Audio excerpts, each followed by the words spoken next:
degli ottimi relatori per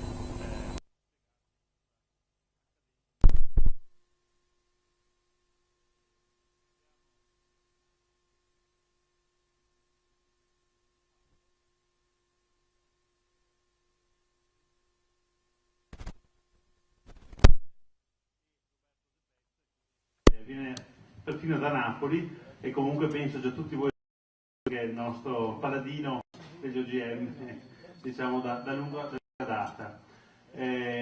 Io oggi pomeriggio vorrei lasciare un ampio spazio alla fine del dibattito, alla fine degli interventi per un ampio dibattito da parte del pubblico e inizio subito con una mia prima presentazione che durerà circa un quarto d'ora e lascerei invece mezz'ora di tempo agli altri tre relatori.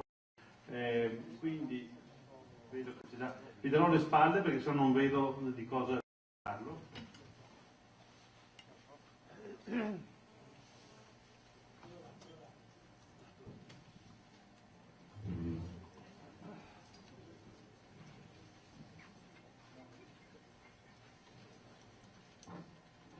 Allora, nel mio intervento di apertura vorrei parlarvi di quello che abbiamo perso finora e di cosa rischiamo di perdere in futuro. Ovviamente il futuro è difficile da prevedere, ma grazie alle tre relazioni che seguiranno forse riusciremo ad avere qualche suggerimento in più.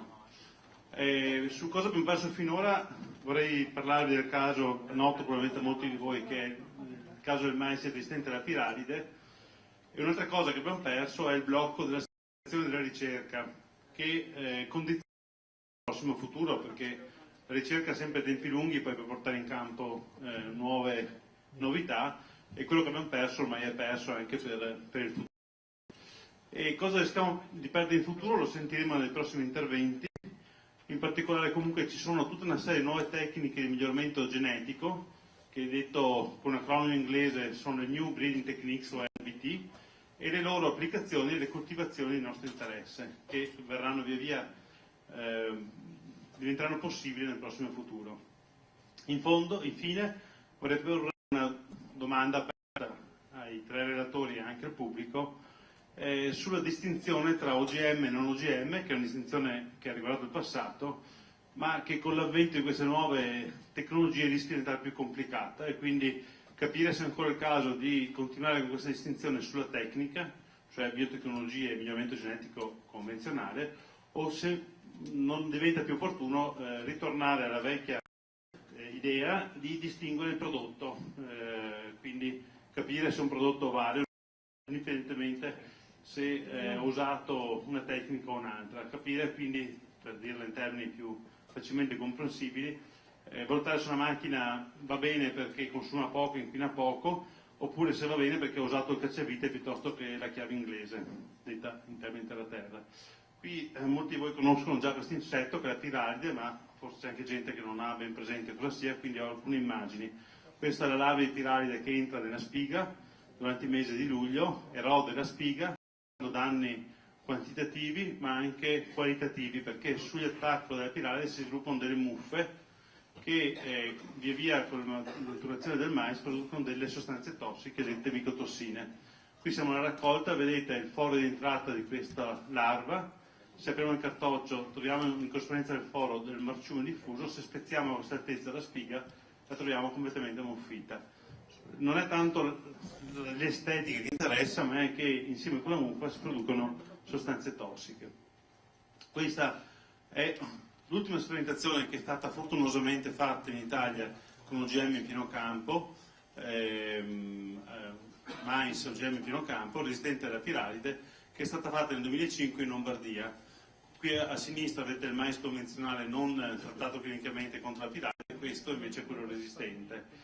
I risultati ottenuti dal professor Maggiore di agronomia di Milano sono stati l'ibrio resistente ha prodotto circa il 30% in più in 30% e in quelle più tardive addirittura 50 quintali in più.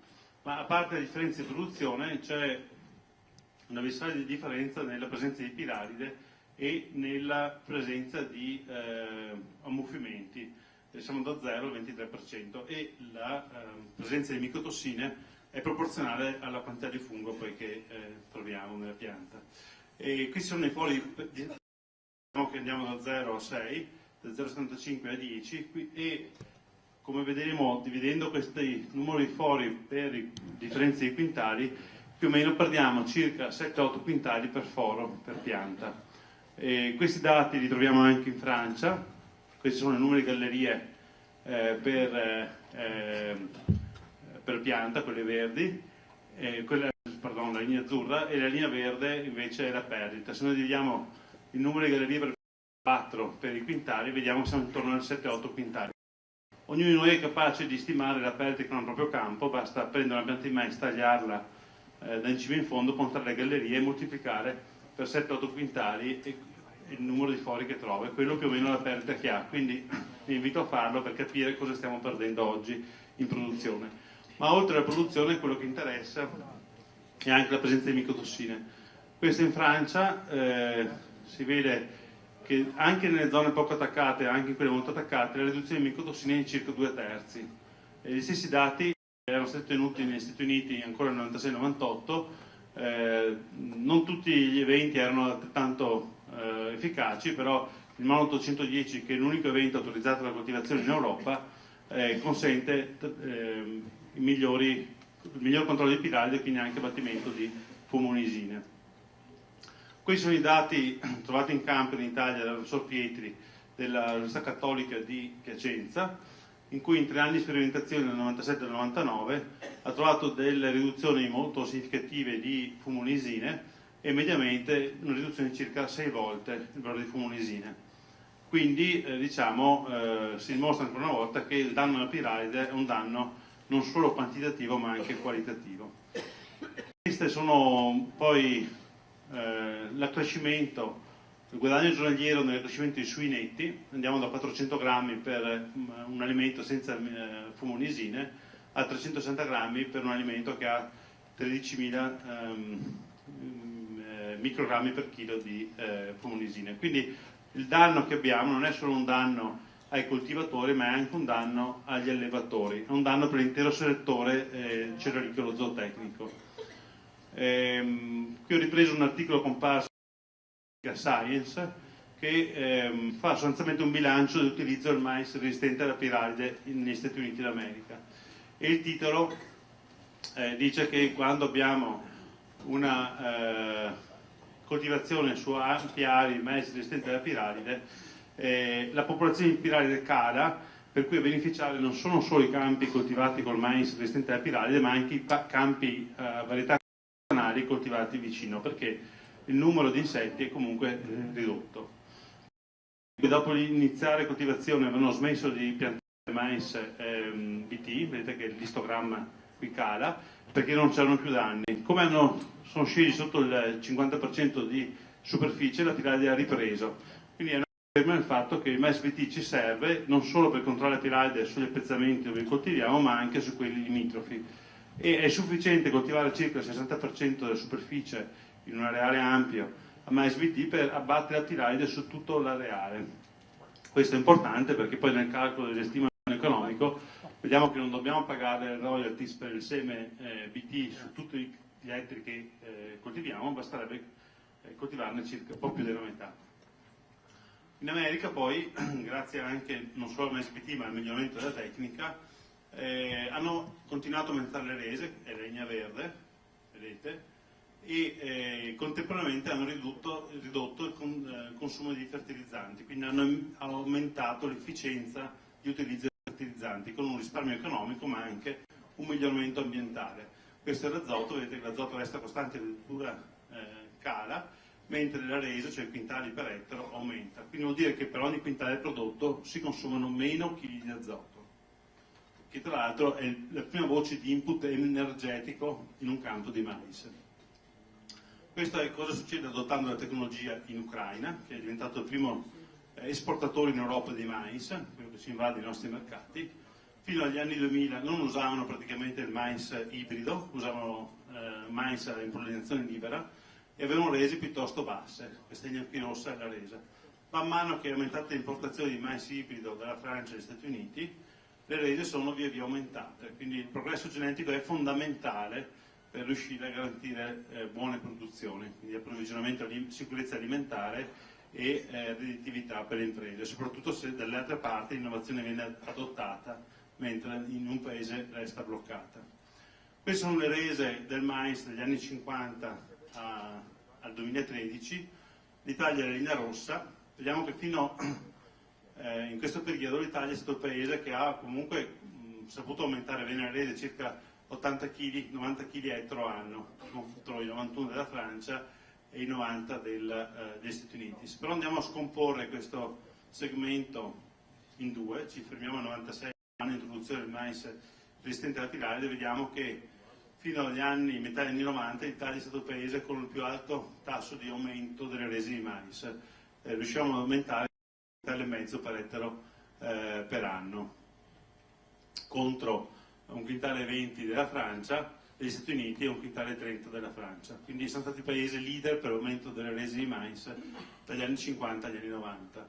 Poi bruscamente qualcosa si è interrotto, l'Italia è la linea rossa, addirittura cala. Ovviamente sono differenze statistiche non troppo significative perché incidono due annate molto siccitose, però è singolare il fatto che il trend comunque di 10 anni, anzi più di 10 anni, sia addirittura negativo per l'Italia, quindi qualcosa si è fermato nel 96. Contemporaneamente questo blocco degli OGM non ci ha portato maggiori guadagni perché i prezzi sono scesi più che altrove. Questa è la linea del prezzo al netto dell'inflazione in Italia, la linea verde, vedete che precipizio che c'è stato. Questa è la linea del prezzo negli Stati Uniti al netto dell'inflazione. Vedete che eravamo dalla metà al doppio, adesso qui manca la scala, ma qui mi pare che il prezzo all'inizio degli anni 80 era oltre i 500 euro tonnellata di oggi, quindi era più di 3 volte tanto quello che oggi noi riusciamo a prendere nel nostro mais, e c'è stata una discesa continua fino a dare un prezzo che è sostanzialmente allineato con quello degli agricoltori americani. Questo fa sì che la PLV per ettaro sia andata crollando da oltre 3.000 euro a circa 1.500 euro. Nello stesso periodo negli Stati Uniti è scesa perché diciamo era sceso anche il prezzo in maniera più che proporzionale, però poi ha recuperato grazie alle nuove tecnologie che hanno aumentato le rese anche un prezzo che ormai si è allineato con il nostro. Quindi è una situazione di crisi notevole. Nel 1996 abbiamo l'adozione del mais resistente alla piralide negli Stati Uniti, poi abbiamo una serie di allargamenti della comunità europea a cui corrispondono abbassamenti dei prezzi, perché una volta il nostro competitore era la Francia, poi è diventata l'Ungheria, poi è diventata anche la Romania, poi abbiamo avuto 2 siccità negli Stati Uniti che hanno consentito al prezzo di riprendersi un po', e lo sviluppo dell'etanolo che ha creato una voragine nel mercato del mais, perché gli americani consumano più o meno il doppio la produzione europea per fare etanolo. E poi ci sono state crisi climatiche nell'est Europa, oltre che in America, e quindi il prezzo va in altalena, non abbiamo più un prezzo garantito come era negli anni 80. Facendo un po' di conti per l'Italia, in Italia tipicamente si coltivavano circa 1 milione di ettari di mais a granella, ahimè oggi è calato di circa un 30%, quindi siamo a 700.000 ettari, e se il mais resistente alla piralide fosse coltivato su 600.000 ettari, perché l'esperienza americana ci insegna che ci basta il 60% della superficie, avremo un incremento di rese di circa 1 milione di tonnellate. Il prezzo medio degli ultimi 5 anni sono 200 euro a tonnellata, e quindi il danno si fa presto a calcolare di mancanza di produzione, sono 200 milioni di euro che perdiamo all'anno, dei quali 24 milioni andrebbero all'industria sementiera, quindi le grandi multinazionali del seme si piglierebbero solo una piccola fettina di questa maggiore produzione che potremo avere col mais piralide. Quindi il saldo è per 176 milioni di euro. Definitivamente questa cifra. Qualcuno prima mi chiedeva quanti sono gli agricoltori favorevoli in Italia agli OGM, è una domanda difficile da rispondere perché l'agricoltura in Italia si va da Pantelleria all'Alto Adige, entrambi gli estremi sono contrari, però la Val Padana è invece profondamente convinta che ci vogliono OGM, tanto che i 2/3 dei mescoltori della Val Padana sono favorevoli all'utilizzo degli OGM, o perlomeno la libertà di poterli utilizzare. I danni ci sono anche per gli allevamenti, abbiamo visto prima le micotossine, la più completa stima del danno da contaminazione di micotossine è sempre l'Università Cattolica di Piacenza, e il professor Piva ha stimato in circa 200 milioni di euro il danno per gli allevamenti, che corrisponde circa a uno 0,5% per i bovini e all'1% per i suini, fino al 30% per gli avicoli di mancata produzione. Ovviamente non ci sono solo le fumulisine, che sono quelle strettamente connesse alla piralide, ma sicuramente il mais è il primo cereale zootecnico usato in Italia. Le fumulisine sono le microtossine più presenti, quindi una grossa fetta di questi 200 milioni di euro sono a carico di fumulisine.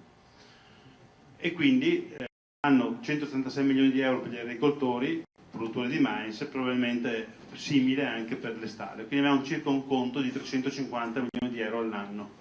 Moltiplichiamolo per 15 anni di mancata coltivazione, abbiamo quasi 5 miliardi, lo ripeto, di euro persi dal patrimonio della filiera cerealicea zootecnica. Non sono pochi soldi. Se noi avessimo un patrimonio più grande di 5 miliardi di euro, riusciremo a supportare meglio la crisi del mercato che stiamo vivendo.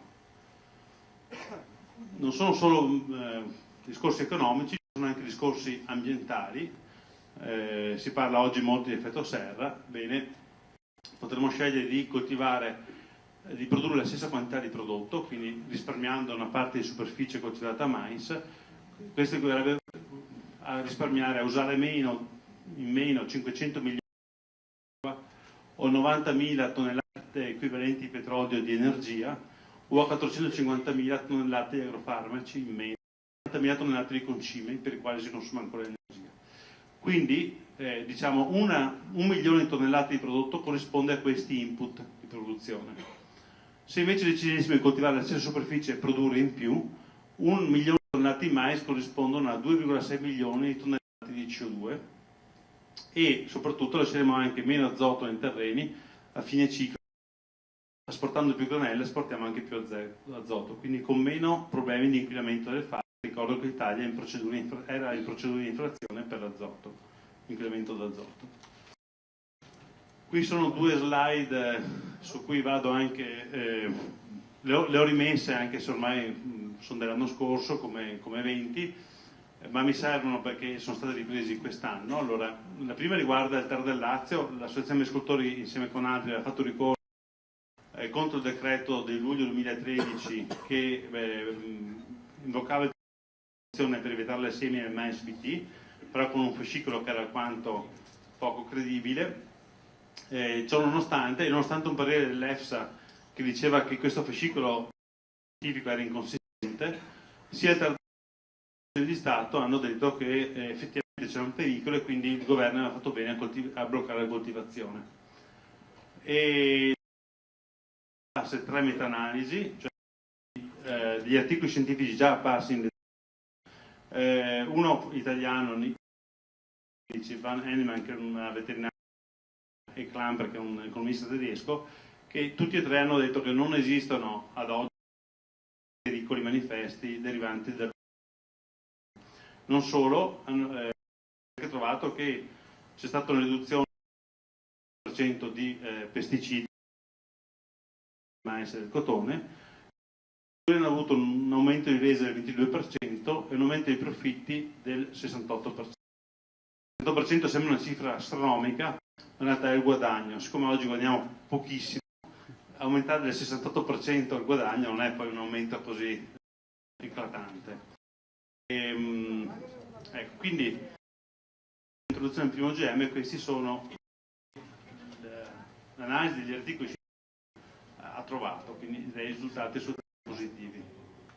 Arrivando a quest'anno è stata in primavera approvata una variazione della direttiva che regolava l'utilizzo di OGM, il 18 del 2001, e sostanzialmente è stato variato dicendo che gli Stati membri per bloccare la coltivazione di OGM non devono più fornire dati scientifici sulla sicurezza per il consumatore e per l'ambiente, ma possono invocare anche motivi di ordine sociologico o comunque di strategia economica agricola. Quindi diciamo possono bloccare la coltivazione anche in assenza di motivi oggettivi di pericolo, e quindi anche limitare la libertà di impresa dei propri agricoltori.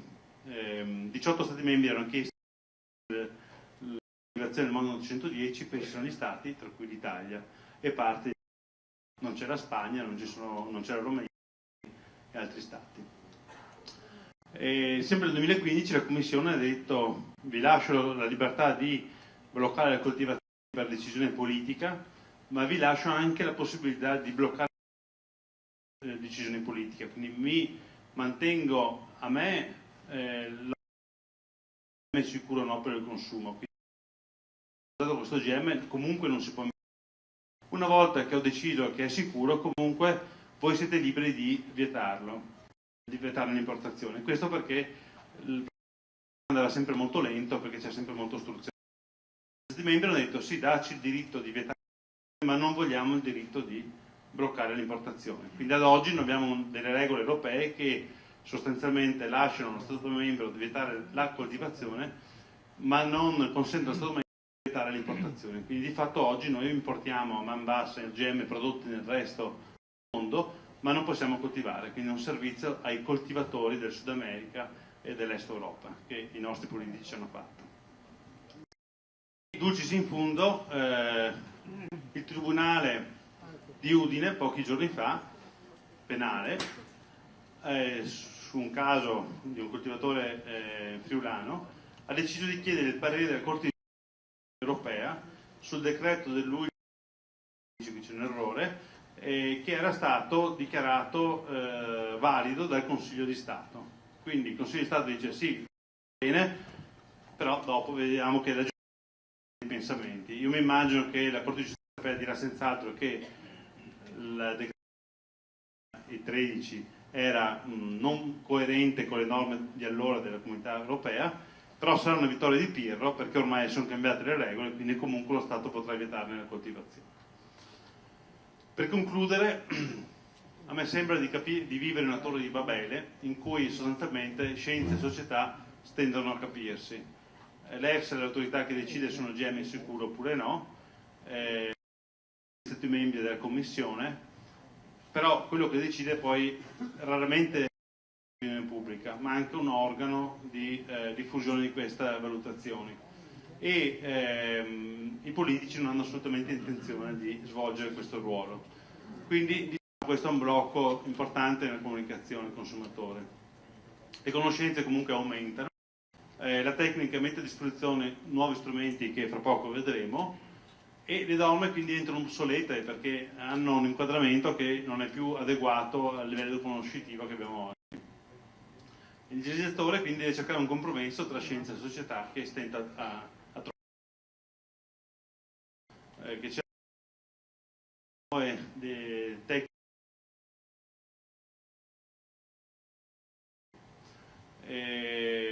Mi domando che capirà il pubblico quando si parla di transgenesi, cisgenesi, genome editing, CRISPR-Cas, eccetera, eccetera, non so neanche a pronunciarli tutti. E questo è il nuovo linguaggio di cui stiamo parlando. Quindi per conto mio diventa un'utopia pensare che il pubblico possa capire cosa sta avvenendo nei laboratori, ci sarebbe una conoscenza troppo approfondita. Quello che sarebbe per conto mio importante è sapere se fidarsi o meno del parere dell'EFSA, sapere se chi decide se una cosa è sicura è affidabile oppure no. E purtroppo gran parte del pubblico oggi non sa neppure che esista l'EFSA, quindi si sente cavia di fronte a questa innovazione. Questa è una sensazione spiacevole per il pubblico, ma che andrebbe in qualche modo sfatata, ma non vedo ad oggi nessuno sforzo per farlo. Anzi, spesso la politica in passato ha attaccato l'EFSA nel momento in cui ha detto che gli OGM non erano dannosi. E il rischio per le nostre imprese comunque diventa sempre più grande, che è quello di non poter competere in un mercato globale che però usa queste nuove tecnologie. Quindi è una cosa di cui dobbiamo comunque preoccuparci, perché abbiamo già perso, abbiamo visto quanti quattrini e rischiamo di aumentare il gap con i nostri competitors del resto del mondo. Mi pare che adesso ci sia un filmato in cui il ministro parla di queste nuove tecniche e sarà poi oggetto di dibattito successivo, e lascio poi la parola ai nostri tre relatori per interventi che riguarderanno il miglioramento genetico applicato alle piante arboree e erbacee e un intervento un po' più generale sugli OGM.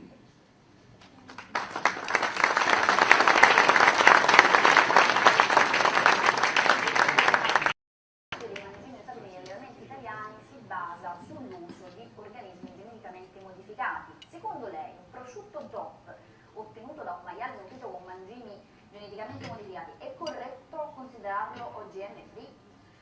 Guardi, intanto mi fa piacere che si possa discutere di questo nodo in maniera molto aperta e diciamo senza patenti di verità rispetto alle diverse diciamo, opinioni in campo. Bisogna riconoscere che siamo su una frontiera cruciale, molto delicata, e che nel campo diciamo, delle riflessioni ci stanno tutte le idee. Quindi massimo rispetto per tutte le posizioni, grande consapevolezza che ci muoviamo su un terreno che è veramente una frontiera per tutti. Qui verità in tasca secondo me nessuno deve averne.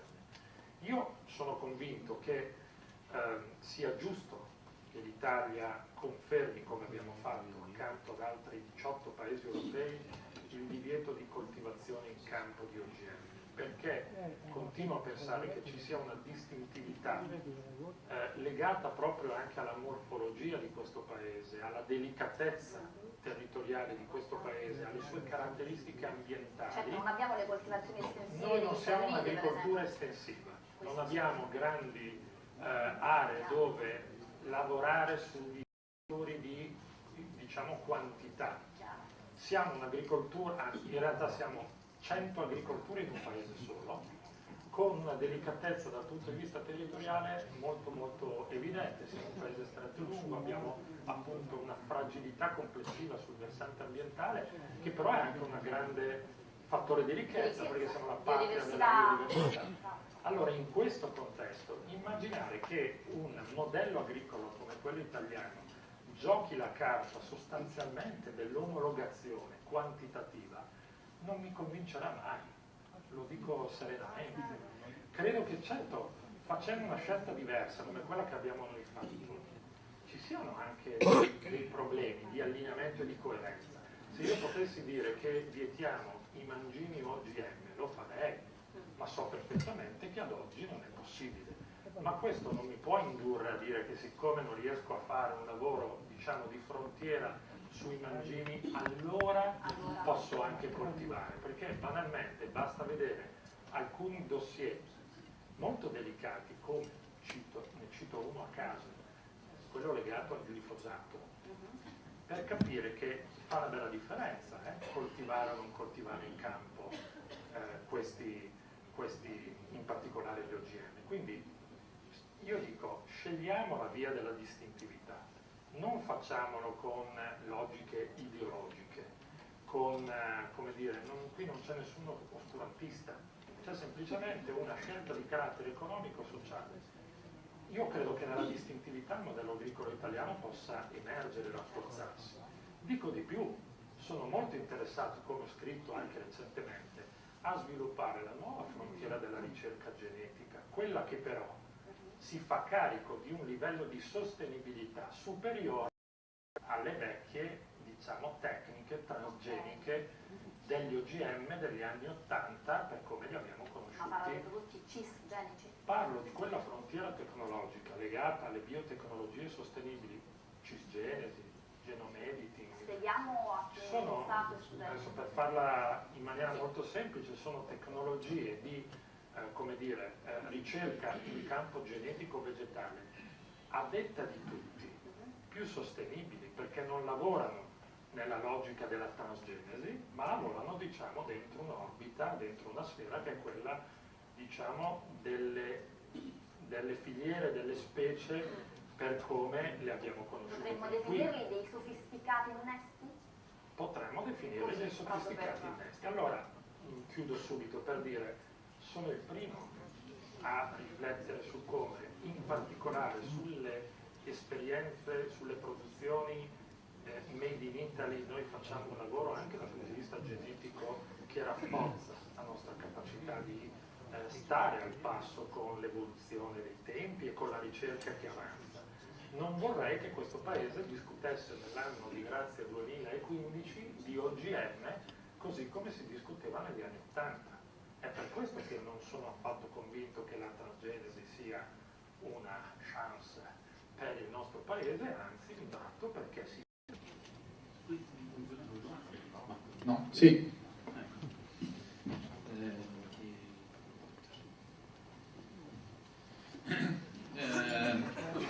Prima di passare al prossimo, fatemi fare due commenti Scusate, quelli che stanno in piedi là dietro, ci sono tanti posti liberi qua, se volete arrivare qua.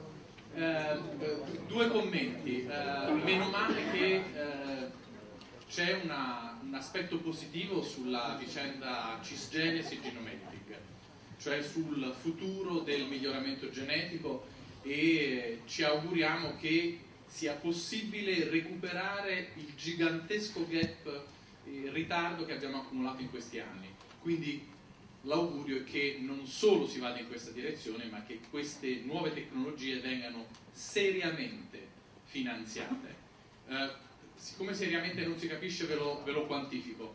Per il progetto precedente, che era l'epigenomica, l'Italia ha investito 30 milioni di euro per questa tecnologia. Il Lussemburgo, per la stessa tecnologia, 180 milioni di euro. Giusto per capire dove siamo. E qua stiamo parlando del Ministero dell'Università e Ricerca, non era lo stesso Ministero, quindi insomma non c'è niente di relativo a Martina. Altri due commenti erano sul glifosate. Ecco, rispetto a quello che diceva Marco Pasti, tra questa che avete visto e adesso è apparso un parere dell'EFSA che appunto dice che il glifosate in sé non è così pericoloso. L'analisi sulla quale era basato il commento del ministro era un'analisi dell'Agenzia per la ricerca sul cancro internazionale, che però non analizzava il glifosato in quanto tale, ma apparentemente dei formulati più complessi. Quindi insomma bisogna cercare di parlare dello stesso oggetto. Su altre cose sorvolo, vi voglio far vedere un altro filmato, così non interrompo io la mia presentazione con un filmato. Però come vuole, va bene qualunque cosa. Cerco di arrivare in fondo a questa vicenda. Penso che capite che sono su una mietitrebbia e che questo è un campo di mais. Marco Pasti giustamente diceva che l'ultima sperimentazione in campo di piante geneticamente modificate è stata fatta da Tommaso Maggiore molto coraggiosamente nel 2005 in Lombardia. Questa non è un campo sperimentale, questo è un campo commerciale di mais BT, e fatto a 1 ora e mezza di macchina da qui. Per arrivare a questa cosa ci sono voluti anni, e diciamo io cerco di ripercorrere in gran parte le cose che vi sta me lo fa andare un po' più avanti, un po' più velocemente, che possiamo accelerare ancora. Ecco, abbiamo finito il campo, la trebbia sta tornando indietro. Vi faccio vedere la scenetta giusto per ancora un po' più avanti. Va avanti, vedete, sta andando verso il camion, basta, e adesso torna indietro. Sta tornando indietro, io non capisco perché sta tornando indietro. Vedete le piante abbattute sul lato qui? Vedete, sono rimaste un po' di piante e qualche spiga lateralmente. In fondo, vicino al camion dove verrà scaricato il mais, c'è la guardia forestale che sta controllando e filmando l'intera vicenda, e non si vede, ma al bordo del campo dall'altro lato ci sono 2 macchine della polizia e 2 macchine dei carabinieri che hanno tutelato la corretta e tranquillo svolgimento della trebbiatura. Vedete, la trebbia sta tornando indietro perché sta prendendo una per una tutte le piante che sono rimaste abbattute di lato, perché la guardia forestale ha chiesto che non ci fosse una sola spiga abbandonata sul terreno. Questo si svolge 2 anni fa esatti a Vivaro, in provincia di Pordenone, e questo è un campo commerciale di mais BT regolarmente autorizzato dalla regione Friuli. Per arrivare a raccontare questa storia, adesso c'è solamente lo scarico del campionamento, tra l'altro, viatico, per a poter finalmente avere le piante da New Breeding Techniques, o da, come le vogliamo chiamare, Genome Editing in campo. Allora, intanto vi ricordo che il campo medio OGM nel mondo è di soli 10 ettari, anche un po' di meno, quindi del tutto compatibile con l'Italia, e che il 12% di tutte le coltivazioni mondiali deriva da tecnologie di questo genere. L'80% della soia è OGM, il 70% del cotone e un terzo del mais. Scusate, io vado all'altro lato perché da questo lato purtroppo non vedono niente. Vediamo se riusciamo. Non c'è mai stato nessun danno causato da un OGM, non c'è il documento di un solo danno al mondo sanitario causato da piante OGM, lo dicono tutte le organizzazioni internazionali, e voi sapete benissimo che nei sacchetti di mangime c'è scritto che è conforme ai regolamenti grana padano, parmigiano reggiano, contenendo semi geneticamente modificati, quindi entrano nella mangimistica di tutta Italia e di tutta Europa. Se volete sentire direttamente le parole del Presidente del Consorzio di tutela di Parmigiano Reggiano, lo trovate a questo link tra il minuto 17 e il minuto 20. L'Associazione Mangimisti Italiani vi spiega che l'87%, qui, che sta anche dall'altro lato, l'87% dei mangimi venduti in Italia contiene OGM. Quindi questo è lo stato dell'arte della mangimistica in Italia ed in Europa. E se li volete mangiare direttamente, adesso sono commerciati direttamente in Italia. Questo è un integratore e ha sciroppo di mais geneticamente modificato e anche soia OGM. Quindi questo, diciamo, è sempre nello stile psicologico. Siccome è OGM dà più forza, dà più energia, e quindi un integratore alimentare buono. Questo è il messaggio subliminale di Sinta. Vi ricordo che il 70% del cotone è OGM, che va a contatto addirittura con le nostre ferite, quindi non è vero che noi non vediamo OGM, lo vediamo ogni volta che ci mettiamo un cerotto e entriamo in un ospedale. Poi c'è la psicologia della vicenda, per cui esiste un sale rosa venduto chissà a quale prezzo, che però è senza OGM. Una cosa spettacolare, non si è mai visto un sale OGM, ma esiste il sale non OGM, perché se è non, voi lo pagate di più. Allora c'è un genio della comunicazione che è Maurizio Crozza, che un paio di puntate fa della sua trasmissione ci ha spiegato che vendere il pane senza litio fa aumentare il prezzo del pane. Ovviamente non c'è questo oggetto sul mercato, ma dichiarare di levare qualcosa consente di aumentare i prezzi. Qui siamo sul versante totalmente psicologico, non siamo su vicende di altro genere. Torno a farvi vedere le storie del mais che già vi ha fatto vedere Marco Pasti. Queste sono le rese per ettaro che incrementano costantemente negli Stati Uniti. L'Italia, già ve l'ho fatto vedere, ha un elettroencefalogramma piatto, è in verde qui, dal 96 in poi, quando smettiamo di seguire l'innovazione in agricoltura. Siccome non seguiamo l'innovazione, l'autosufficienza piano piano comincia a scendere e a crollare, e mano a mano che cala l'autosufficienza aumentano le importazioni. Un meccanismo piuttosto semplice.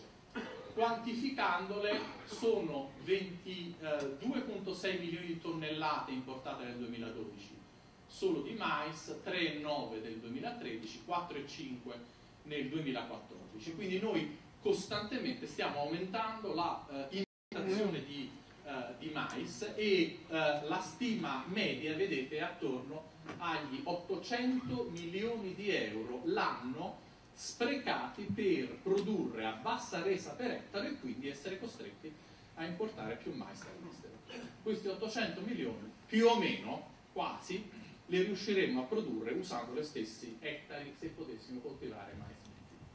Delle fumonisine già vi ha parlato Marco, quindi non mi non vi dico altro se non che il 55% del mais delle ultime 3 annate era vietato per il consumo umano per l'alto tenore di fumonisine. Quindi noi abbiamo un grave problema di fumonisine. Questi sono, scusatemi, ho sbagliato, questi sono gli stati che permettono la sperimentazione in campo di piante geneticamente modificate. Vedete che gran parte delle richieste sono della Spagna, ma c'è anche Francia, Germania, Svezia, Romania. Marco Pasti vi aveva fatto vedere che 19 stati hanno chiesto recentemente di non coltivare mais, scusate, sì, mais Mono 810, l'unica OGM che potremmo coltivare. Ma una di queste nazioni, la Germania, ha chiesto contemporaneamente di poter continuare a fare sperimentazione in pieno campo di OGM e nel solo mese di settembre ha fatto 5 richieste di sperimentazione in campo di OGM. Quindi vedete qual è l'approccio diverso, culturalmente diverso e la fiducia diversa nella scienza. Anche una nazione che decide di non voler coltivare commercialmente non ferma la ricerca neanche sugli OGM. Io sto chiedendo non solo che non si fermi sugli OGM, ma che venga liberalizzata sulle nuove tecnologie, fra di loro, all'interno di questi documenti. Guardate dov'è lo zero, vedete? Questa colonna è lo zero. Zero vuol dire che non è meglio e non è peggio. Se coltivate OGM o non coltivate OGM, vedete, questa colonna rimane esattamente identica. Tutto quello che sta davanti significa che avete avuto un miglioramento economico, di profitto, di valore della produzione, ma avete anche una perdita. Ci sono casi in cui coltivare OGM è sbagliato. Esistono dei casi, non è vero che è tutto meglio sempre. Le sperimentazioni in campo ci servono anche per dare questo livello di stima e dare un'attesa per tutta questa storia.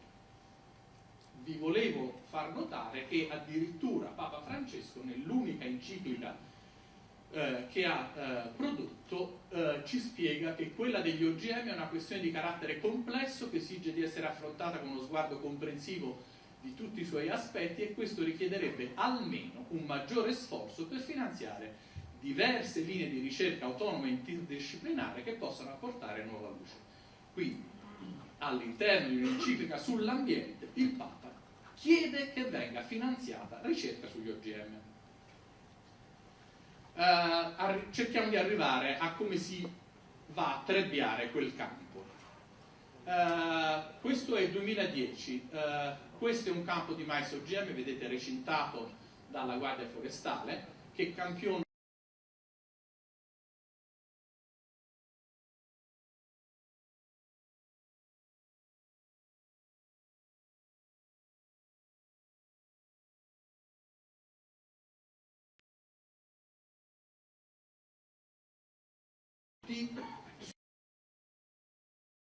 nell'ultima audizione fatta in Senato. Ho depositato i documenti originali dell'ispettorato della Guardia Forestale che ha fatto i campionamenti per dimostrare, diciamo, agli atti del Senato che non c'è stata nessuna commistione, secondo il laboratorio della Guardia Forestale.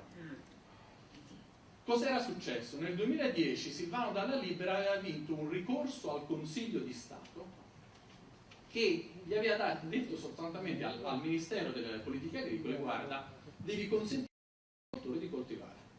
Ha 60 giorni di tempo, 90 giorni di tempo per stilare le linee di consistenza. Tant'è che nel 2013, pertanto che alla luce di tale quadro normativo e giurisprudenziale, la messa in cultura di varietà di mais iscritto nel catalogo, cioè il Mono 810, sia da considerarsi libera. Quindi quel mais è stato messo in campo perché era lecitamente autorizzato. Naturalmente la politica ricorre immediatamente a una serie di stratagemmi. Quali erano le leggi vigenti in quel momento in Italia? La prima è la 212 del 2001, fino a 3 anni di reclusione, fino a 100.000 euro di multa, se piantate qualunque tipo di OGM non autorizzato. Poi c'è una legge regionale del Friuli Venezia Giulia.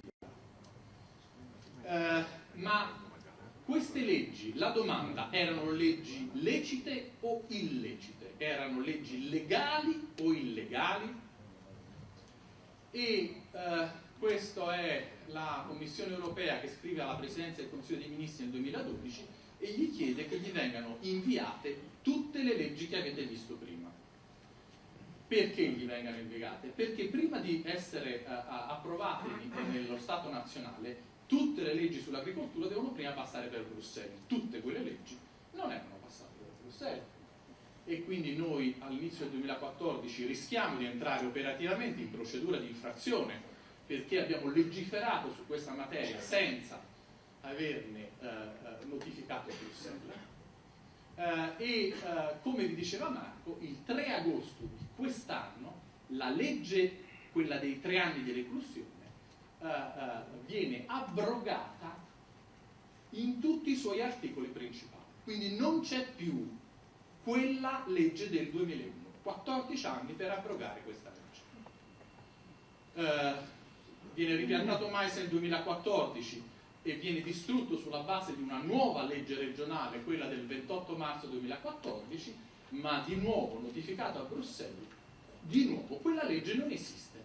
E Bruxelles dice il giudice che vede questa norma la deve disapplicare, la deve, non è la può, ma la deve disapplicare.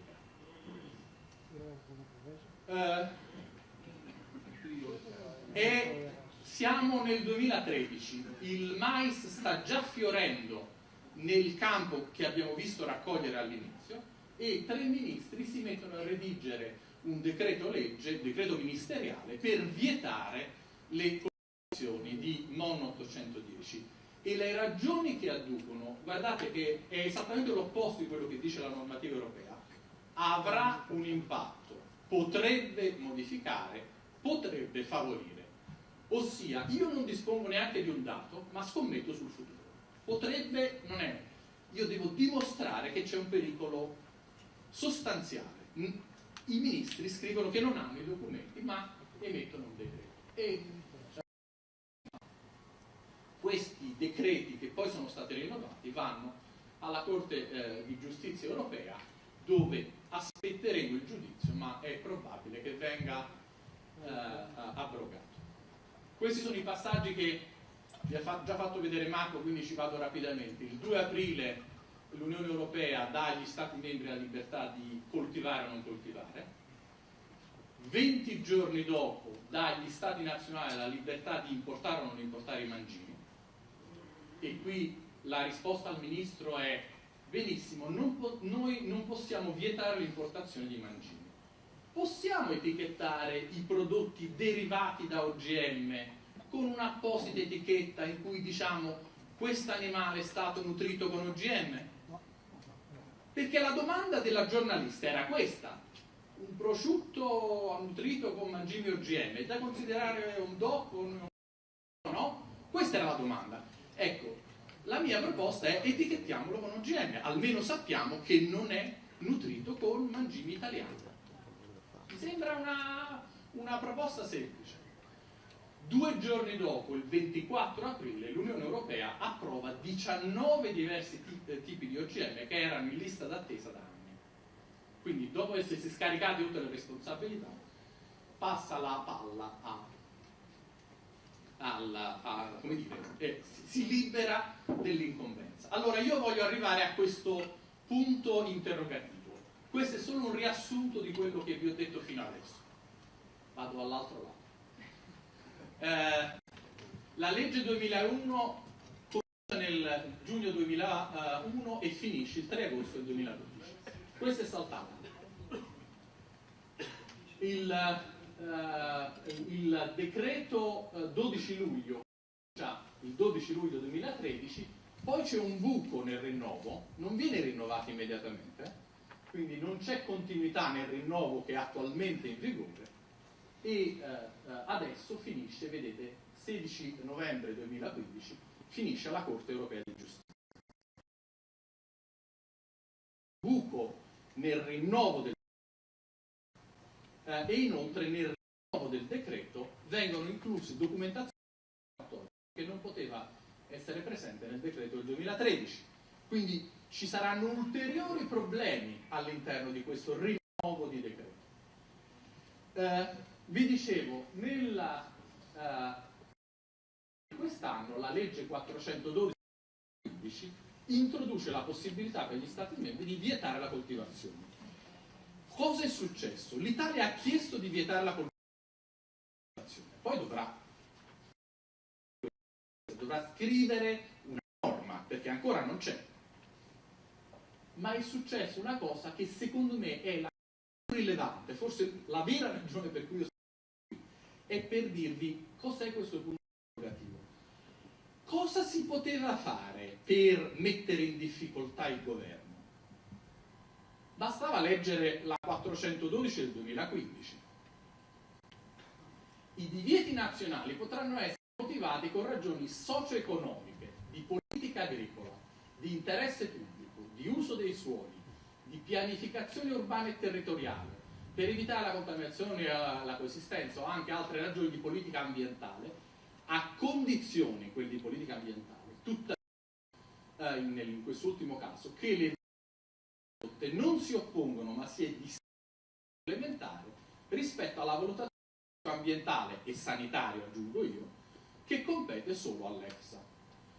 Quindi le aziende sementiere, di fronte alla richiesta degli Stati nazionali di vietare la coltivazione, potevano opporsi. Se loro si fossero opposti, gli Stati nazionali dovevano addurre ragioni ambientali, paesaggistiche, sociali, non sanitarie e ambientali, che ricadono nella competenza dell'EFSA. Allora, punto interrogativo, scusatemi, questo punto interrogativo è che le aziende non hanno fatto ricorso, non hanno messo in difficoltà i governi di 19 paesi in Europa, non gli hanno chiesto di motivare le ragioni per cui vietavano la coltivazione di OGM. Chi erano i portatori di interesse tecnicamente? Le aziende sementiere, che non possono vendere questi OGM. Ma se le aziende sementiere non hanno protestato, non hanno detto no, spiegami quali sono le ragioni, questo significa che loro non sono i cosiddetti stakeholder, non sono gli interessati. Quindi o gli interessati stanno in questa sala e dicono io sono interessato a coltivare, o loro non sono interessati. Marco vi ha fatto vedere il budget relativo che finisce nelle loro tasche rispetto a quello degli agricoltori. È che si sono sfilati i principali portatori di interesse. Loro non portano interesse. Quindi siamo andati in prima fila, siamo in prima linea su questa vicenda. Questo è il messaggio vero che ci è stato dato, e con tutte le conseguenze del caso. Roberto, ti invito a concludere perché siamo già oltre. Concludo con una battuta, hai ragione, scusami. Questo è il sito, il blog dove tento di tenere aggiornata la vicenda, e guardate che la comunicazione ormai non si fa in altri luoghi se non su Facebook, Twitter e cose di questo genere. Quindi se noi vogliamo costruire le basi per permettere anche alle nuove tecnologie di entrare con le gambe solide, c'è bisogno che prima si strutturi una certezza che le informazioni vere e non illegali, quelle che ci sono state date fino adesso, devono passare da un altro tipo di comunità, e queste comunità non girano più sui sistemi dei media vecchi, girano su Facebook e Twitter. Grazie.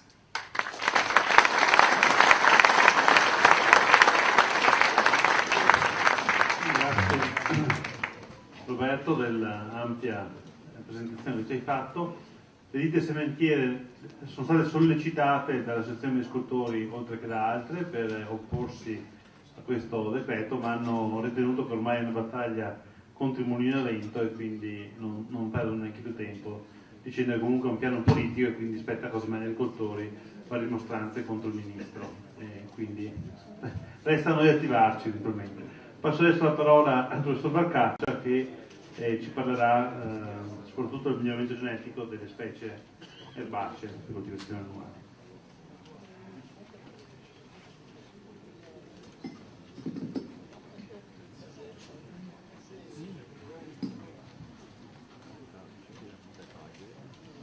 Bene, buonasera a tutti, ringrazio Confagricoltura per l'invito e soprattutto per l'organizzazione di questo convegno. Vi parlerò di ricerca genetica nel miglioramento genetico finalizzata alla costituzione di nuove varietà e in modo è stata messa in presentazione. Chiedo scusa un istante.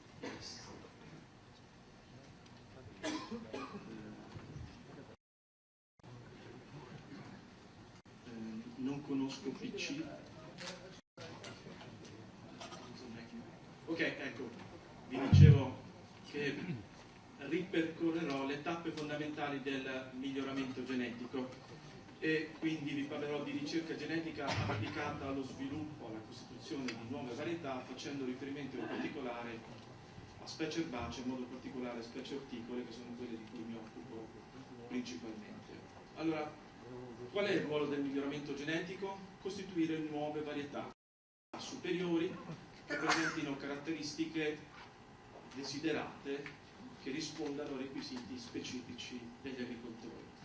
Come diceva il professor Lorenzetti, che era mio insegnante di genetica 30 anni fa ormai, il seme delle varietà migliorate geneticamente rappresenta già oggi e sempre più rappresenterà domani il più alto concentrato di tecnologia che potrà essere messo a disposizione degli agricoltori. Se analizziamo rapidamente il contributo che in quest'ultimo mezzo secolo ha dato il miglioramento genetico al miglioramento della qualità, ma soprattutto della produttività, rendiamo conto che negli animali come nelle piante il contributo è stato enorme. Per molto tempo si è ritenuto che il contributo relativo dei metodi di miglioramento, quello delle tecniche agronomiche o zootecniche di coltivazione o di allevamento di piante e animali fosse simile, attorno al 50% ciascuno. Ritengo invece che negli ultimi anni questo equilibrio sia fortemente sbilanciato in favore del miglioramento genetico, che gioca quindi un ruolo determinante della qualità come della produttività. D'altro canto si è ormai all'inizio, alle porte di una rivoluzione metodologica del miglioramento genetico delle piante di interesse agroalimentare. Ormai i genetisti hanno raggiunto una capacità incredibile di costituire superiori dotate di caratteristiche ereditarie miglioratrici sia delle funzioni che delle produzioni. Siamo in grado di trasferire geni, di correggere geni nei genomi delle più importanti piante di interesse agroalimentare. Facendo riferimento a mais, queste sono le previsioni al 2030 dell'incremento delle produzioni raggiunte con i metodi moderni, biotecnologici. Questo è il contributo che potrà dare il miglioramento genetico secondo metodi convenzionali. Ci si aspetta molto a livello mondiale metodi moderni. Ora, da lontano, e quindi dico che sicuramente negli ultimi decenni si è assistito a una globalizzazione dei prodotti agroalimentari, nelle specie come in quelle orticole, per cui quello che accade è che nell'ambito di una specie il numero delle varietà che si utilizzano di coltivazione è questo, e quindi quello che accade è che certamente rispetto all'inizio del miglioramento, quindi faccio riferimento alla rivoluzione verde, negli anni 50-60 dello scorso secolo, è avuta una forte contrazione della variabilità genetica. E quindi ciò significa che la maggior parte dei prodotti si somigliano tremendamente a livello morfologico, delle caratteristiche qualitative e merceologiche. Questo perché se guardiamo le varietà iscritte al registro italiano per le più importanti specie orticole, ci rendiamo conto che il numero delle varietà monogenotipiche è davvero estremamente limitato. Questi sono numeri che sia ibridi, sia linee pure, sia sintetiche. Tra parentesi, il numero degli che anche per specie molto importanti il numero dei genotipi coltivati è davvero limitato. Non riguarda soltanto le specie di interesse agroalimentare di origine, intendo dire, orticole, ma anche nei cereali. Qualche anno fa mi è capitato di caratterizzare geneticamente una core collection sia di frumento duro che tenero per il Consorzio Nazionale Sementi, e sorprendentemente abbiamo verificato che la maggior parte di queste linee pure, che sono i genitori degli attuali programmi di miglioramento genetico, condividono il 93-95% del loro patrimonio genetico e in alcuni casi arrivano anche al 99-100%, sostanzialmente perfetta identità. È difficile quindi in questi casi creare variabilità genetica con convenzionali. Quindi questo per farvi capire che siamo passati da antiche varietà locali, mezzo secolo fa, fenotipicamente piuttosto simili, pur essendo geneticamente variabili, a popolazioni perfettamente uniformi da un punto di vista sia che genetico, perché il genotipo. Questi materiali vengono adesso utilizzati in agricoltura di nicchia o conservate nelle banche di plasma, mentre invece queste sono le varietà, quelle monogenotipiche, che vengono utilizzate invece per sistemi agrari intensivi. Indipendentemente da sistema riproduttivo, di varietà che si identificano con linee pure, ibridi, nel caso delle specie allogame con ibridi o sintetiche, e in molti altri sistemi tassonomici, in modo particolare arboree, penso a vite, penso a fruttiferi, olivo, che si identificano invece con cloni, quindi popolazioni coltivate monogenotipiche. Ora, due parole sulle varietà locali. Secondo me sono una opportunità, però attenzione, queste sono risorse di germoplasma locale che a livello regionale possono essere molto importanti per produzioni tipiche, ma la costituzione di queste di novità commerciali non deve escludere la valorizzazione di antiche varietà locali. Io ritengo però che si debba mantenere inalterata la tipicità e la qualità di questi prodotti, migliorando la produttività e l'uniformità di queste culture. Qualcosa di simile è stato fatto per i radicchi veneti. In pochi anni si è passati da varietà costituite attraverso metodi di selezione massale a varietà ibride molto più produttive, almeno del 25-30%, e molto più omogenee. Ora, che gli ibridi siano una scelta strategica non c'è bisogno che mi dilunghi troppo su questa cosa qua. Sapete che sono più proteine rispetto a linee pure o sintetiche, sapete anche che assicurano una perfetta uniformità genetica e quindi anche una riservatezza delle linee parentali, quindi grande vantaggio per i costitutori, e permettono di combinare in un unico genotipo caratteristiche favorevoli trasmessi da entrambe le linee parentali. Ormai si sfruttano nelle specie autogame come in quelle allogame. Tuttavia i metodi di miglioramento genetico sono ormai basati non soltanto su tecniche convenzionali, ma anche su sistemi biotecnologici, sia a livello cellulare, quindi mi riferisco ormai tra l'altro da parecchio tempo alle culture in vitro, ma anche a tecniche di mutagenesi in vivo e a modifiche a livello molecolare del DNA, sulle quali mi soffermerò prossimamente. Un messaggio che voglio dare è che comunque il ruolo del miglioramento genetico resta centrale. Qualunque sia il modo attraverso cui una pianta viene migliorata o geneticamente modificata, da questa pianta alla varietà transgenica serve un processo di miglioramento genetico che non può che essere basato su metodi convenzionali. Per cui le varietà superiori potranno essere ottenute soltanto e dare i loro frutti soltanto attraverso la perizia del breeder, quindi non si può pensare di costituire varietà superiori soltanto utilizzando metodi biotecnologici. E poi dobbiamo fare una grande distinzione tra i caratteri qualitativi, cioè quelli monogenici, e quelli quantitativi poligenici. Ritengo che nel caso dei caratteri quantitativi, almeno al momento, il breeding non possa che essere basato su metodi convenzionali supportati da quelli molecolari. Faccio riferimento alla selezione assistita da marcatori molecolari. Perché? Perché nel caso dei caratteri quantitativi parliamo di più geni coinvolti, di QTL, e quindi in questo caso, allo stato attuale, il contributo che possono dare le biotecnologie è limitato. Mentre invece le biotecnologie a livello molecolare, quindi parlo di transgenici o comunque modifiche genetiche o genomiche, può essere considerevole per quanto riguarda i caratteri qualitativi, cioè quelli controllati da singoli geni mendeliani. Tant'è che la maggior parte delle varietà transgeniche sono state migliorate per caratteri solitamente controllati da singoli geni, come resistenza a insetti o altre patologie, come funghi, batteri, virus o resistenza a diserbanti. Vedete che varietà transgeniche per la produttività, tipicamente un carattere quantitativo, ne esiste soltanto una, mentre invece sono centinaia quelle riguardanti caratteristiche quantitative da un punto di vista genetico. Ora, il miglioramento genetico ha subito fasi diverse.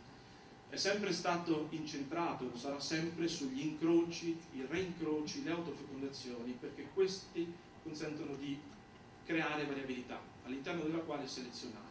Maggiore variabilità abbiamo a disposizione, più è probabile ottenere o selezionare genotipi superiori. In passato si è fatto uso di mutagenesi, sia chimica che fisica, poi anche a biotecnologia a livello cellulare, per la costituzione di linee, ad esempio, di aploidi, per la clonazione di genotipi mascosterili, per incroci tra specie diverse e quindi ibridazioni interspecifiche. A questo ormai da circa 25 anni questi metodi biotecnologici a livello cellulare si sono affiancati le biotecnologie a livello molecolare, quindi in modo particolare la trasformazione genetica per creare piante geneticamente modificate, e si è passati, e su questo mi soffermerò, dalla transgenesi più recentemente alla intragenesi e cisgenesi, fino ad arrivare al genome editing. Non bisogna sottovalutare l'importanza che possono avere i marcatori per selezionare a livello genotipico prima ancora di valutazione a livello fenotipico. Quindi questo è quello che è stato fatto per tanti anni. Incroci tra linee parentali antagoniste, diverse a livello genetico e fenotipico, per poter selezionare nelle popolazioni ricombinanti F2 genotipi migliori, superiori.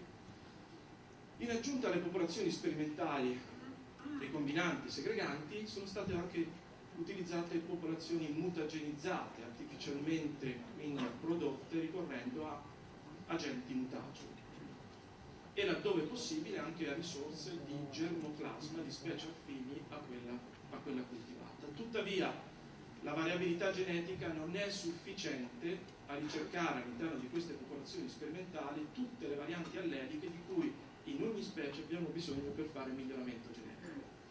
Quindi la transgenesi è fondamentale per poter inserire in un genoma geni provenienti da specie anche molto diverse da quella da migliorare, quindi superare le barriere di incompatibilità ricorrendo anche a geni di regni diversi, e questo ha permesso di ottenere varietà transgeniche, sia quindi inserendo geni attraverso meccanismi per cui senza eventi di riproduzione sessuale le piante non avrebbero mai potuto acquisire.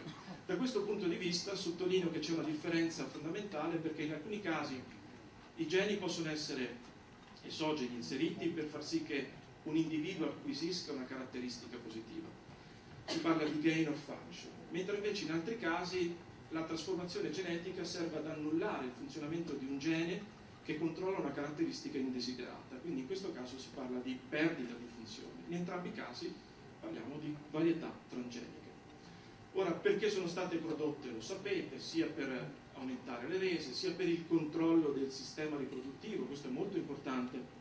Uno dei caratteri maggiormente utili nel miglioramento genetico è la maschio-sterilità, perché questo consente di costituire ibridi, e questa è una delle caratteristiche maggiormente oggetto di modifiche genetiche attraverso sistemi biotecnologici. E poi per migliorare la qualità, le caratteristiche nutraceutiche di salubrità dei prodotti alimentari. Ora, quindi non parliamo soltanto di mais BT, ma parliamo anche di piante transgeniche maschio-sterili o parterocarpiche, in grado quindi di svilupparsi in maniera autonoma in assenza di fecondazione a livello dei frutti, piante resistenti a erbicidi, piante resistenti a insetti appunto, oppure di caratteristiche qualitative dei prodotti. C'è un lavoro che ormai è stato pubblicato qualche mese fa che mette in evidenza, valutando circa 150 studi sulle varietà geneticamente modificate, queste consentono di ottenere un incremento delle produzioni del 22%, di ridurre l'uso di prodotti chimici di sintesi del circa del 37% e soprattutto dimostra di poter consentire agli agricoltori aumenti di profitto di quasi il 70%. Siamo passati dalla transgenesi, quindi trasferimento di geni provenienti da specie anche molto diverse, alla intragenesi e cisgenesi. Che cosa sono questi due processi di trasformazione genetica? Allora, nel caso della intragenesi, le sequenze codificanti del gene impiegato nel trasferimento è assemblata con sequenze di altri geni o con la sequenza codificante in orientamento opposto a quella originale, però provengono tutti dalla stessa specie o da specie strettamente imparentate e quindi sessualmente compatibili.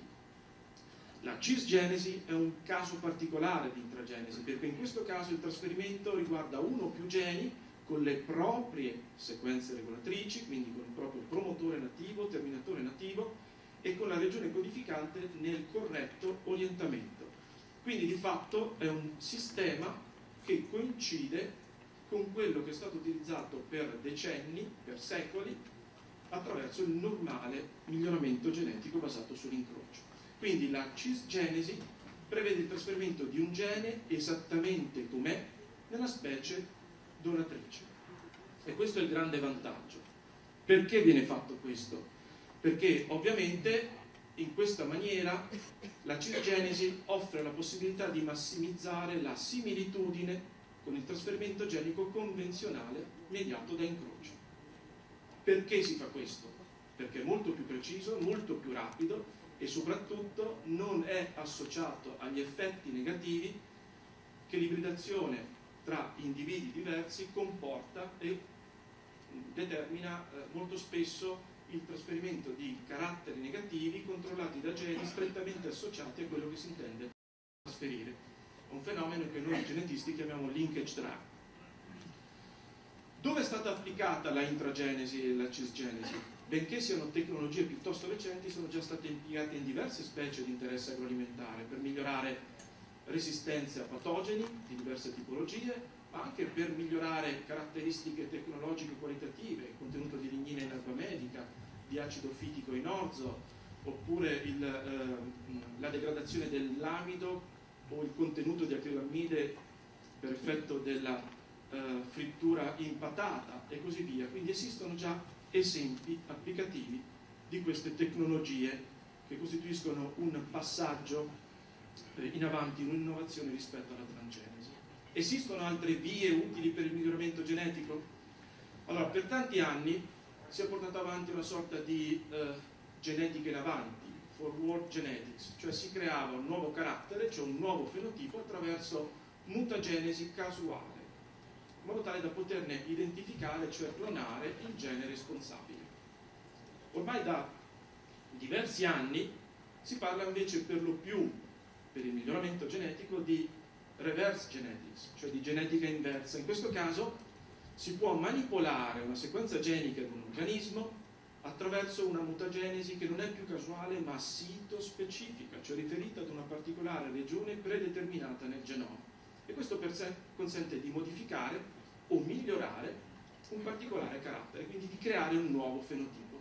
Esistono diverse tecnologie, quella più recente è quella del genome editing. In che cosa consiste questa tecnica? Rapidamente, è un metodo, una metodologia di ingegneria genetica che permette di inserire e sostituire in un genoma oppure rimuovere da un genoma una sequenza di DNA in maniera predeterminata in una regione sito specifica esistono diverse tecnologie, il risultato di queste tecnologie è che possiamo annullare la funzione di un gene, quindi la perdita di funzione di un gene, possiamo correggere la sequenza di un gene o addirittura sostituire e inserire un gene nuovo. Quindi loss of function, gain of function, perdita o guadagno di funzione.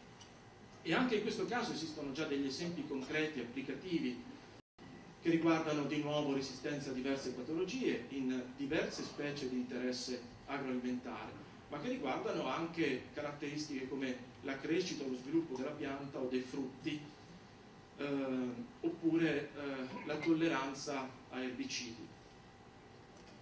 Infine, vorrei sottolineare che non esistono soltanto metodi di trasferimento genico, cioè di transgenesi, genesi o intragenesi, ma anche metodi che permettono di migliorare la selezione, non facendo solo riferimento al fenotipo, ma valutando direttamente il genotipo. Si chiama selezione assistita da marcatori molecolari, Marker Assisted Selection. Queste tecnologie sono particolarmente utili per caratteri qualitativi, ma anche per quelli quantitativi ad elevata ereditabilità. Servono non soltanto per studiare la struttura genetica delle popolazioni o per studi di identificazione genetica dei prodotti agroalimentari, ma servono anche per fare miglioramento genetico molto più mirato. Faccio degli esempi: sono estremamente utili quando si ricorre all'incrocio interspecifico, addirittura intergenetico e intergenerico, per trasferire geni di resistenza, molto comune ad esempio il pomodoro da specie selvatiche affini. Permettono di piramidare geni provenienti da specie diverse in uno stesso genotipo, quindi di accumulare resistenze a patologie diverse in uno stesso genotipo, e permettono allo stesso modo di evitare quel fenomeno che vi ho definito prima essere noto come linkage drag, cioè l'effetto negativo di geni associati a quello positivo che si intende trasferire nella varietà coltivata. Quindi un miglioramento genetico molto mirato che permette di sfruttare eventi di ricombinazione specifici. Ora, per poter fare questo dobbiamo continuare a fare ricerca di base, perché la comprensione precede l'applicazione, quindi dobbiamo sviluppare marcatori, clonare geni, associare questi a fenotipi, quindi dobbiamo continuare a studiare geni e genomi. Soltanto in questa maniera potremo applicare le conoscenze allo sviluppo, alla costituzione di nuove varietà. Conclusioni. Allora, io ritengo che non si possa più aspettare, che sia necessario innovare. Vi ho detto che i genetisti sanno come indurre mutazioni, sanno come usare trasformazioni genetiche per creare nuovi alleli, nuove varianti geniche e quindi trasferire nuovi caratteri da una pianta nelle varietà coltivate. Il nostro paese ha una grande tradizione del miglioramento genetico delle piante agrarie e sappiamo anche utilizzare metodi molecolari per poter rendere più fine la selezione a livello genetico. Sappiamo che il ricorso alle biotecnologie genetiche per la manipolazione, ma anche per la creazione di variabilità biologica, facendo riferimento, come vi dicevo, anche a metodologie genomiche per rendere più precisa la selezione delle nuove varietà. E questi interventi secondo me non sono più rinviabili, dobbiamo puntare ad un'agricoltura competitiva, servono delle varietà superiori rispetto a quelle che abbiamo o rispetto a quelle che i metodi convenzionali ci consentono di ottenere. Qual è il mio auspicio? Il mio auspicio è che si possa arrivare ad una coesistenza di cluster agroalimentari, non saprei come altro chiamarli, ovvero la possibilità di poter coltivare contemporaneamente varietà prodotte selezionate attraverso metodi biotecnologici, come ad esempio quelle ottenute attraverso cisgenesi o editing genomico, varietà selezionate attraverso metodi convenzionali, quindi linee pure, ibridi, cloni, costituite magari anche ricorrendo a metodologie di marker assisted breeding, e perché no, in agricoltura di nicchia coltivare anche varietà locali, quelle che molto spesso vengono chiamate da autoconservazione, che potrebbero essere costituite attraverso selezione massale. Ora, io ho messo qua una sorta di piramide inversa perché secondo me le performance agronomiche produttive sono molto superiori potenzialmente, realmente, nelle varietà costituite attraverso metodi biotecnologici o tradizionali rispetto a quelle alle land race, alle antiche varietà locali. Naturalmente l'input tecnologico o biotecnologico aumenta passando dalle biotecnologiche, cioè dalle varietà ottenute attraverso modificazioni genetiche, a quelle locali. E le une come le altre potrebbero essere utilizzate attraverso sistemi tradizionali di agricoltura o addirittura biologici. Non dobbiamo farci ingannare dal fatto che questo possa determinare erosione genetica o perdita di biodiversità. La biodiversità c'è legata agli approcci biotecnologici, è stata indotta dalla rivoluzione verde decenni fa, anzi le biotecnologie consentono di preservare la biodiversità che abbiamo, addirittura di creare nuova variabilità genetica. E allo stesso modo non dobbiamo pensare che una eventuale coesistenza possa essere associata necessariamente a problemi di trasferimento genico tra popolazioni diverse della stessa specie, addirittura tra popolazioni di specie diverse, perché possiamo valutare in maniera estremamente attenta il rischio in funzione del centro di origine della specie, in funzione del sistema riproduttivo della specie o del meccanismo di dispersione del polline o della longevità dei semi, per cui possiamo certamente dire che esistono delle specie per le quali il rischio di trasferimento genico è molto alto, almeno in questa regione, però possiamo altrettanto dire che per alcune specie il rischio di gene flow o gene escape è davvero molto modesto sul genetico delle piante agrarie. Per fare un po' di pubblicità vi dico che il mio dipartimento ha uno spin-off di cui sono referente scientifico che è proprio basato sulla genomica per il miglioramento genetico. Quindi le università fanno ricerca in questo settore, hanno bisogno di finanziamenti per l'avanzamento delle conoscenze in questi settori. Vi ringrazio leggendovi questa frase di un altro padre, il padre del miglioramento genetico. Come Mendel è il padre della genetica, Robert Allard può essere considerato il padre del miglioramento genetico. La frase del 1960 è più che mai attuale, dice: il contributo dell'uomo moderno al miglioramento genetico non è consistito nello scoprire dei metodi nuovi, quanto nell'accelerare processi di selezione in atto. E la sua azione è stata tanto più efficace quanto più profonda era la conoscenza della natura dei sistemi genetici che governano la variabilità ereditabile. Vi ringrazio.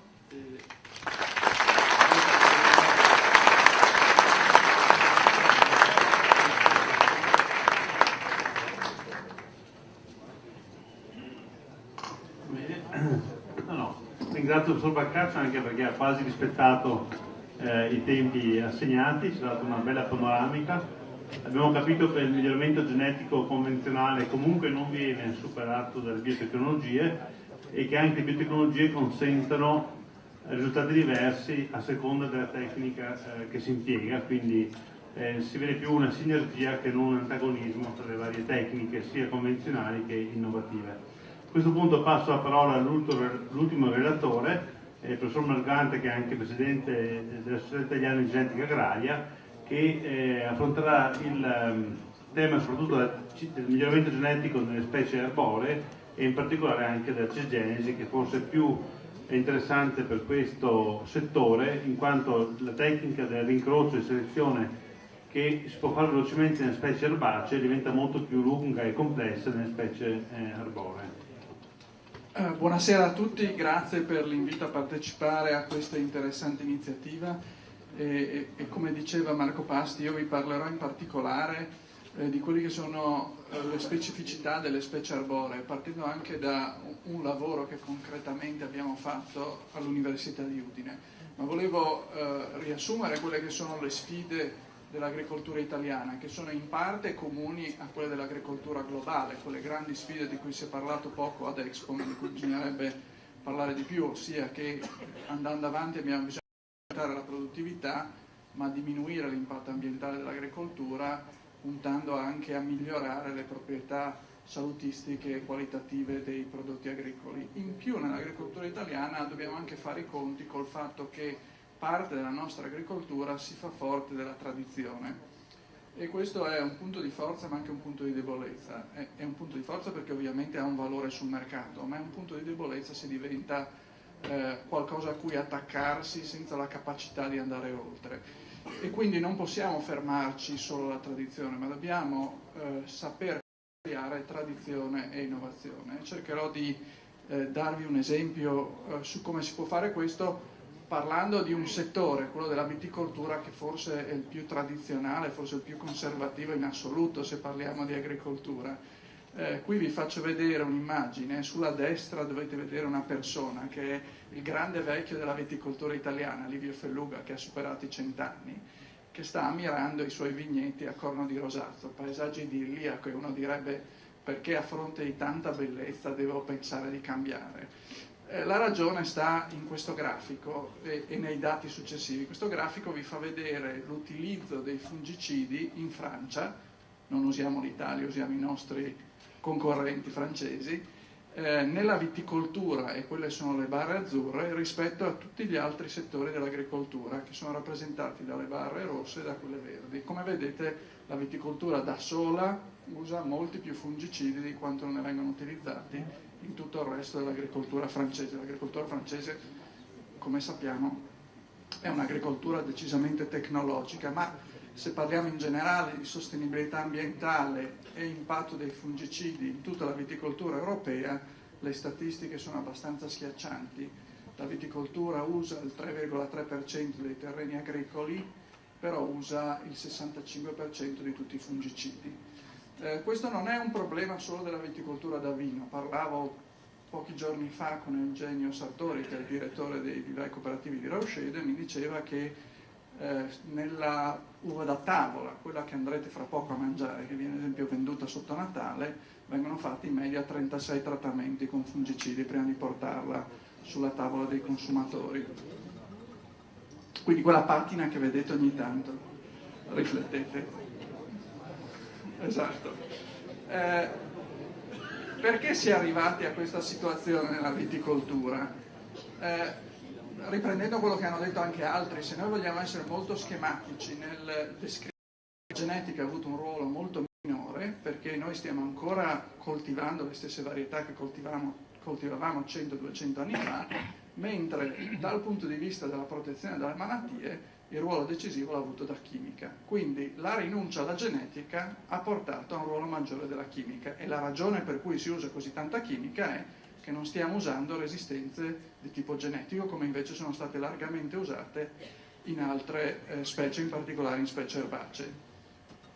Perché non lo si è fatto? Il processo tradizionale attraverso il quale si portano resistenze genetiche dentro le specie erbacee è quello che vi è stato già descritto da Gianni Barcaccio, un processo molto semplice.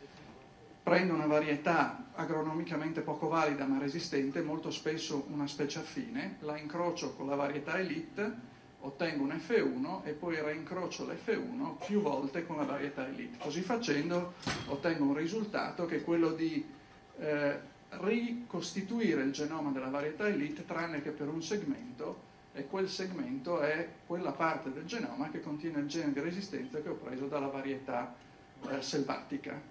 In questa maniera, senza saperlo, ho fatto una sorta di lavoro di ingegneria cromosomica, non pulitissimo, perché mi sono portato dietro una regione piuttosto grande, più posso essermi portato varie altre parti nel genoma che io non ho rappresentato. Nella vite questo si può fare, e la ragione per cui nella vite si può fare è che se la vite vinifera, cioè la vite europea, non ha resistenze genetiche, però le resistenze genetiche ci stanno, sia in specie asiatiche che in specie americane, con le quali la vite europea è facilmente incrociabile. Quindi uno dice, va bene, facciamolo, ma quali sono i problemi nella vite? C'è un problema che deriva dal fatto che le varietà di vite sono molto eterozigoti, cioè hanno per ogni cromosoma una coppia ereditata dal padre, che sono molto diverse, hanno quello che si chiama un elevato carico genetico, quindi se noi reincrociassimo più volte sulla stessa varietà, avremo una varietà che alla fine sarebbe molto depressa dal punto di vista della produzione. Questo fa sì che non posso fare un reincrocio tradizionale, ma parto da una selvatica, una coltivata, e poi reincrocio su una coltivata che è di volta in volta diverso. Questo già rende il tutto più complicato, unito al fatto che la varietà di partenza è altamente eterozigota. Io devo fare tanti incroci, nella vite poi ogni incrocio sono 3 anni di tempo di generazione per arrivare alla generazione successiva, quindi è un percorso che porta via decenni, e in più la varietà a cui arrivo alla fine, per quanto possa essere qualitativamente interessante, non sarà mai geneticamente identica a quella da cui sono partito, a differenza di quello che si può fare invece nelle specie erbacee autogame, dove parto da una linea pura e ricostituisco la stessa linea pura. Questa è la sfida, nonostante il fatto che la cosa non sia facile e che fosse già stata tentata in passato. Noi a Udine, con un programma che è stato portato avanti dall'Università di Udine e dall'Istituto di Genomica Applicata, nel 2000 abbiamo fatto partire un programma di miglioramento genetico della vite da vino per produrre varietà resistenti a Oidio e Peronospora. Siamo partiti da 4 genitori che erano varietà tradizionali suscettibili a tutte e due queste malattie, Toccai Friulano, Sauvignon, Merlot e Cabernet Sauvignon, e 3 genitori resistenti. Questi rappresentavano già varietà introgresse che quindi erano per la maggior parte vitis vinifera, ma portavano i geni di resistenza, si chiamano Bianca, 20/3 Regent. Regent ad esempio è già autorizzata alla coltivazione in Germania come vite da vino.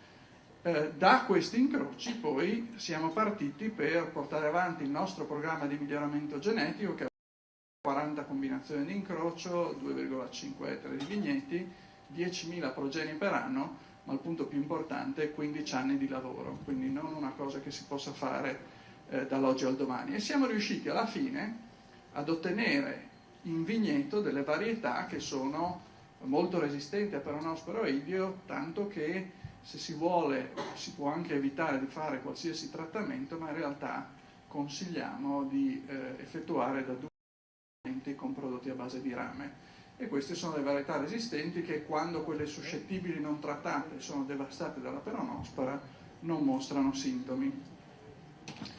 Questo diagramma vi fa vedere come siamo andati avanti nel tempo, partendo dagli incroci. Selezione per la resistenza è la cosa più semplice, perché basta non trattare e quelle sensibili muoiono. La selezione per i caratteri agronomici è un po' più complicata, perché bisogna andare in vigneto e avere il giusto portamento della pianta, la giusta dimensione dell'acino, il grappolo e via dicendo, ma poi la parte più complicata, direi le parti più complicate sono state 2. Uno, la selezione per la qualità, che ovviamente nella vite da vino è un aspetto particolarmente complesso, ha richiesto di fare microvinificazioni per parecchi anni, ha richiesto di avere dei panel di esperti, quindi c'è stato anche il bisogno di bere parecchio, e poi l'altra parte molto faticosa, se devo confessare, è stata la parte finale, quando avevamo scelto le 10 varietà, convincere il Ministero ad approvarle per la registrazione. Ci sono voluti circa 2 anni. E ancora oggi, siccome il Ministero, a differenza di quello che hanno fatto ad esempio in Germania, dove queste varietà sono state registrate come varietà di vitis vinifera, il nostro Ministero ha deciso di registrarle come varietà ibride, non riconoscendo il fatto che sono, da un punto di vista qualitativo, del tutto equivalenti alla vitis vinifera. Questo fatto di non averle registrate come vitis vinifera fa sì che queste varietà, che a detta di tutti sono qualitativamente ottime, non lo dico io, possono essere utilizzate per vini da tavola e IGT, ma non possono essere utilizzate per produzioni DOC. Adesso speriamo che si riuscirà a far cambiare idea, anche se una volta definite come vitis non vinifera non so quanto sarà facile. Comunque dopo 2 anni ci siamo finalmente arrivati. Oggi le varietà sono sul mercato, sono 10. Io credo che rappresentino un esempio di innovazione, per quanto non abbiano implicato l'utilizzo delle biotecnologie, se non per il fatto di aver selezionato per la resistenza facendo uso di marcatori molecolari. Dimostrano il grande valore dell'innovazione, perché oggi queste varietà che l'Università e l'Istituto di Genomica Applicata hanno concesso con una licenza esclusiva ai vivai cooperativi di Rochedo sono brevettate, quindi i brevetti non li fanno solo le multinazionali. Dicevo, queste varietà vendono per un prezzo che è superiore a quello delle barbatelle tradizionali di circa il 150%. Questo per farvi capire qual è il valore dell'innovazione, e se si fanno 2 conti col viticoltore, facendo il conto di quanto viene risparmiato in termini di gestione del vigneto, che è circa il 30% delle spese annuali, per trattare con fungicidi le varietà, capite che il gioco vale la candela. Quindi credo che sia stata un'operazione win-win per tutti, per noi come istituzione di ricerca, che obiettivamente ne ricaviamo un profitto, per i vivai cooperativi di Rochedo, ma soprattutto per il mondo vitivinicolo. La domanda che adesso uno si può chiedere è: lo avremmo potuto fare in un'altra maniera, in meno tempo e più semplicemente? Allora la risposta è sì. Perché l'avremmo potuto fare in maniera diversa? Perché noi nel frattempo, grazie al fatto che il genoma della vita è stato sequenziato, che oggi abbiamo tantissime conoscenze su quali sono i geni presenti nel genoma della vita e cosa fanno, fra le altre cose noi siamo riusciti a isolare e a clonare due dei geni che conferiscono, uno la resistenza all'oidio, l'altro la resistenza alla peronospora, quindi abbiamo in mano questi geni. Andremo anche a brevettare i geni perché di nuovo i brevetti non sono solo un attributo delle multinazionali, anche istituti di ricerca senza fine di lucro brevettano.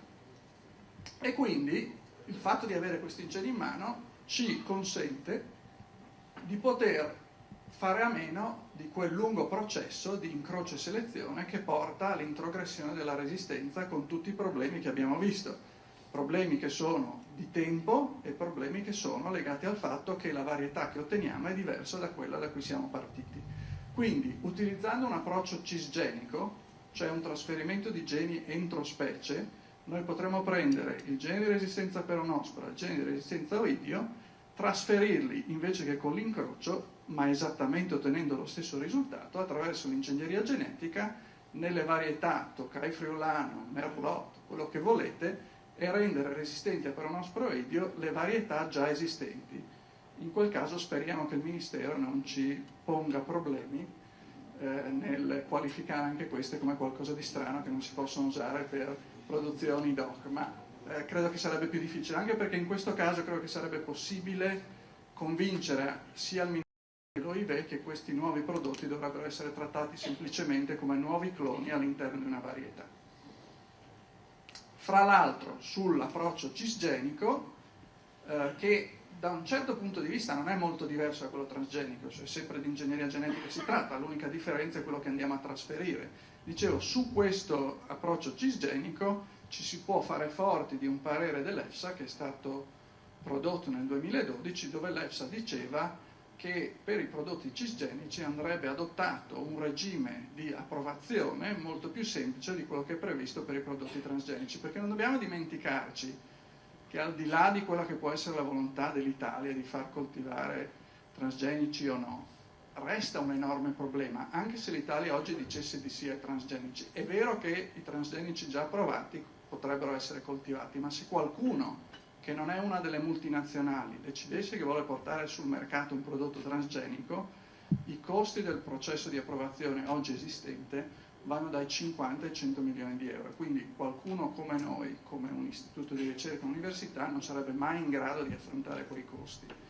E quindi dobbiamo ricordarci che un passaggio importante per aprire lo scenario delle innovazioni tecnologiche a un numero maggiore di possibili giocatori passa attraverso il fatto di cambiare le normative sull'approvazione dei prodotti per la coltivazione in pieno campo, perché stante le cose come stanno oggi resta un gioco che giocano in pochi. L'altro approccio che ovviamente risulta altrettanto attraente, in particolare in specie come la vite, ma le considerazioni che ho fatto sulla vite potrebbero valere anche per gli agrumi ad esempio, per il melo, per tante specie arboree che sono importanti per la nostra agricoltura. Dicevo, l'altro approccio è quello del genome editing. Perché? Perché un altro metodo che nelle specie erbacee è stato largamente usato per produrre nuova variabilità è stata la mutagenesi, indotta o da sostanze chimiche o da radiazioni. Voi sapete, frumento duro, creso, 60% delle varietà oggi coltivate derivano da creso, che è stato ottenuto attraverso mutagenesi con raggi gamma. Questo approccio è stato usato per generare nuova variabilità. Quando non c'era variabilità per il carattere che volevo andare a modificare, la generavo attraverso la mutagenesi. La mutagenesi è un metodo che è efficace ma è anche molto grezzo, perché io sparo centinaia di proiettili nel mio genoma sperando che almeno uno vada a colpire il bersaglio che voglio colpire. Oggi con l'editing posso fare la stessa cosa, ma farlo, come vi ha raccontato Gianni Barcacci, in maniera molto mirata. Se so qual è il gene che voglio andare a modificare, vado a modificare solo quello attraverso queste nuove tecnologie. Di queste mutazioni che noi vogliamo ottenere sono mutazioni che hanno un'azione che è definita recessiva, cioè abbiamo bisogno di 2 copie mutate perché si veda l'effetto. Allora, quello che si fa normalmente è si fa la mutagenesi, se ne muta una, poi si autofeconda la pianta e la si porta in omozigosi, in cui tutte e due le coppie sono mutate e vedo la variazione nell'aspetto che mi interessa modificare. Ma chiaramente nelle specie arboree, per gli stessi motivi per cui vi ho detto prima, che si inizia a incrociare vite o altre specie arboree, cambio completamente il genotipo, se dovessi fare l'autofecondazione, oltre a perdere tanto tempo, avrei questi problemi di arrivare a qualcosa di completamente nuovo rispetto a quello da cui sono partito. Con l'editing quindi io potrei modificare direttamente la varietà già esistente. L'editing è così efficiente che posso modificare simultaneamente tutte e due le coppie del gene e potrei ottenere l'effetto desiderato lasciando completamente immutata la varietà di partenza. Rispetto ad esempio al problema dei patogeni, l'editing può essere molto utile perché non ci sono solo geni di resistenza ai patogeni, ci sono anche geni delle piante che sono necessari ai patogeni perché questi possano entrare nella pianta ed infettarla. Questi sono chiamati geni di suscettibilità. Se è inattivo uno di questi geni di suscettibilità, impedisco al patogeno di entrare, creando un meccanismo di resistenza molto robusto. Questo è un gene che è stato utilizzato ad esempio largamente nell'orzo, che si chiama MLO. Geni simili a MLO si trovano in tutte le altre piante e anche in vite, ad esempio, mutagenizzare MLO si sa che porta a resistenza rispetto ad oidio, quindi rappresenta un approccio molto promettente che stanno utilizzando fra l'altro i nostri colleghi di San Michele all'Adige per portare questo nuovo meccanismo di resistenza nella vite. Queste tecnologie di editing, questa è la stessa figura che vi ha mostrato Gianni, sono tecnologie molto precise che partono dalla capacità di generare tagli nel DNA a doppio filamento, quindi su tutti e due i filamenti della molecola di DNA, in corrispondenza di una sequenza precisa che ho scelto. Il fatto poi che si generano mutazioni è una conseguenza del fatto che sono riuscito a generare il taglio, perché il taglio viene percepito come un danno quando la cellula subisce un danno cerca di ripararlo. Nel riparare ogni tanto non lo ripara in maniera perfetta, ma lo ripara facendo qualche errore e questo genera le mutazioni. La nostra cellula in media durante il suo ciclo cellulare subisce circa 50 di questi tagli a doppio filamento, quindi sono cose a cui facciamo fronte normalmente. Ogni tanto purtroppo anche nelle nostre cellule il danno non viene riparato in maniera perfetta e quindi ogni tanto questo poi nelle nostre cellule ci causa dei problemi non da poco, vedi certi tipi di malattie come il tumore. L'editing è una tecnologia che esiste da anni, ma è stata sicuramente rivoluzionata negli ultimi 3 anni perché è stato sviluppato questo metodo che si chiama CRISPR-Cas, sviluppato da università americane ed europee, che sfrutta un sistema molto ingegnoso usato dai batteri per difendersi dalle infezioni virali. Questo sistema di difesa dei batteri dalle infezioni virali utilizza un enzima che non ha nessuna specificità nel riconoscere la sequenza, che però per tagliare il DNA deve complessarsi a una corta molecola di RNA. Io semplicemente cambiando il disegno di questa molecola di RNA posso indurre l'enzima che taglia a andare in un qualsiasi punto che scelgo lungo il mio genoma, e questa è stata la grande rivoluzione che fa sì che questa tecnologia sia considerata la tecnologia più rivoluzionaria in campo biomedico dopo la scoperta dell'amplificazione in vitro chiamata PCR, e che fa sì che ovviamente apra a grandi prospettive non solo in campo agricolo ma anche in campo biomedico, dove si pensa di poterla usare per correggere difetti genetici. Ma tutte queste tecnologie, che siano l'editing, che siano il cisgenico, partono dal fatto che negli ultimi 10 anni noi abbiamo guadagnato moltissime informazioni grazie agli studi di genomica che ci hanno consentito di caratterizzare in maniera completa il patrimonio genetico di molte specie agrarie e poi di capire qual è il ruolo dei singoli geni rispetto alle caratteristiche fenotipiche che ci interessa andare a migliorare e modificare. Quindi la chiave per poterci consentire di utilizzare queste nuove tecnologie è il fatto di essere capaci di legare quella che è la variazione che troviamo a livello di sequenza con quella che è la variazione che vediamo a livello fenotipico. Oggi sempre più facilmente, sempre più spesso, noi siamo in grado di identificare a livello molecolare non solo i geni, ma anche i singoli nucleotidi, la cui variazione alla fine si traduce in variazione nel fenotipo. Più conoscenza vuole dire più opportunità, perché vuole dire avere più tecnologie possibili che possiamo andare a utilizzare. In passato, ad esempio, io ho lavorato per 7 anni per DuPont, che poi quando io ero con loro ha acquisito Pioneer, e noi spendevamo un sacco di soldi, non oso neanche dire quanto, molto più di questi budget per la ricerca di cui vi ha parlato Roberto De Fez. Dicevo, noi spendevamo tantissimi soldi per aziende che facevano un lavoro che era quello che altri nel campo della chimica chiamano spray and pray. Cioè, cosa facevano queste aziende? Prendevano uno ad uno i 24.000 geni di Arabidopsis, la prima pianta modello che è stata sequenziata, e li trasferivano attraverso transgenesi dentro il mais, il riso o la soia, e senza guardare quale poteva essere la funzione del gene, lo facevano esprimere in maniera molto forte e speravano che uno di questi facesse, ad esempio, crescere la pianta più velocemente o la rendesse più resistente alla siccità e via dicendo.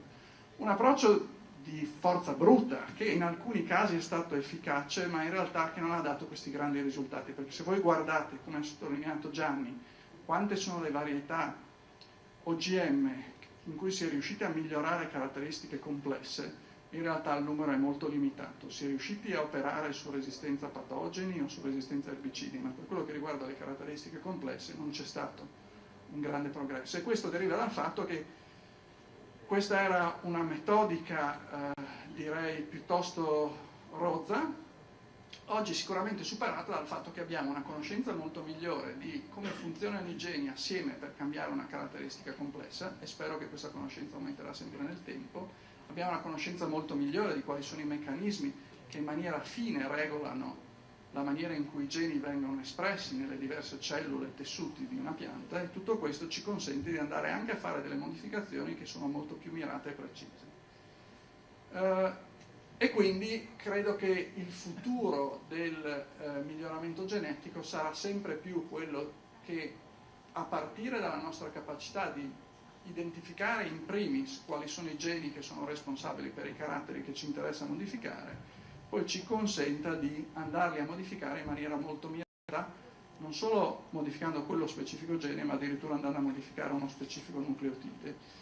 E tutto questo ci può consentire, ad esempio, nel caso delle piante da frutto, in particolare nel caso della viticoltura, di rimpiazzare il miglioramento genetico tradizionale, che è efficace ma lento e soprattutto in queste specie ci porta a produrre varietà completamente nuove, diverse da quelle tradizionali, con varietà tradizionali che risultano migliorate grazie al contributo di tecnologie come cisgenesi e genome editing. Quindi credo che sia un perfetto esempio dove abbiamo bisogno di tanta innovazione per riuscire a preservare quella che è la nostra tradizione.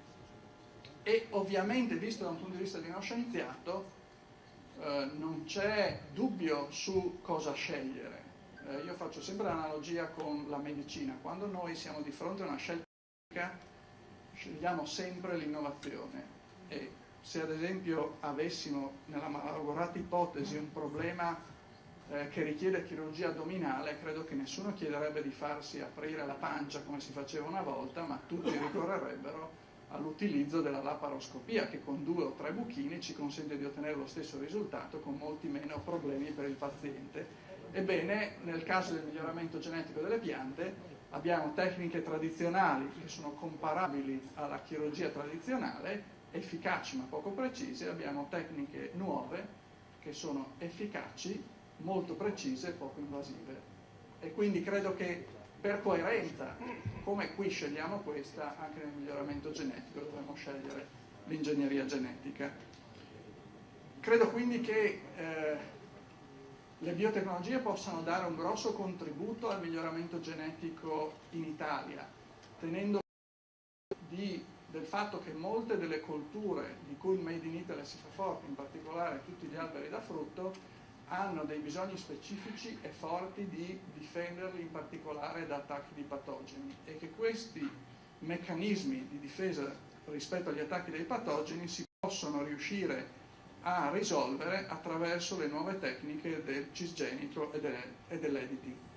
È ovvio che al di là di quello che la politica potrà decidere, noi come comunità scientifica chiediamo sempre in maniera forte che ci sia un'apertura completa alla sperimentazione in pieno campo a tutti i tipi di prodotti dell'ingegneria genetica, quindi che siano transgenici, cisgenici o editi, anche perché anche i transgenici ci sono indispensabili per testare le funzioni dei geni e quindi abbiamo bisogno di farli in condizioni di campo, perché per molti di questi geni noi dobbiamo vedere qual è la performance della pianta non in condizioni artificiali bensì in condizioni naturali.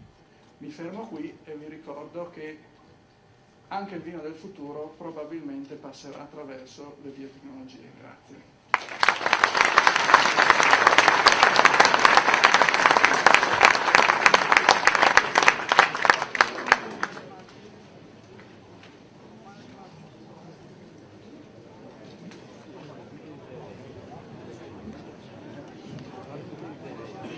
Bene, grazie anche al professor Morgante che ci ha dato uno sguardo sul suo lavoro e sulle tecniche più adatte per le culture arboree.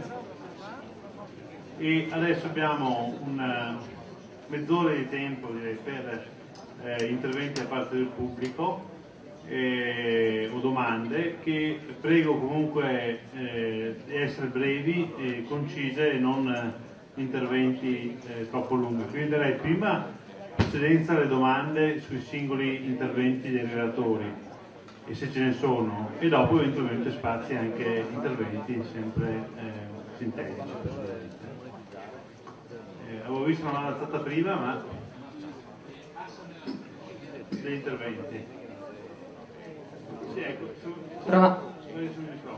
Ecco, buonasera dottore. Io sono una piccola agricoltrice e volevo sapere cosa possiamo fare noi per poter, come ha detto lei, migliorare queste nuove tecnologie, visto che i nostri politici non ne vogliono sapere.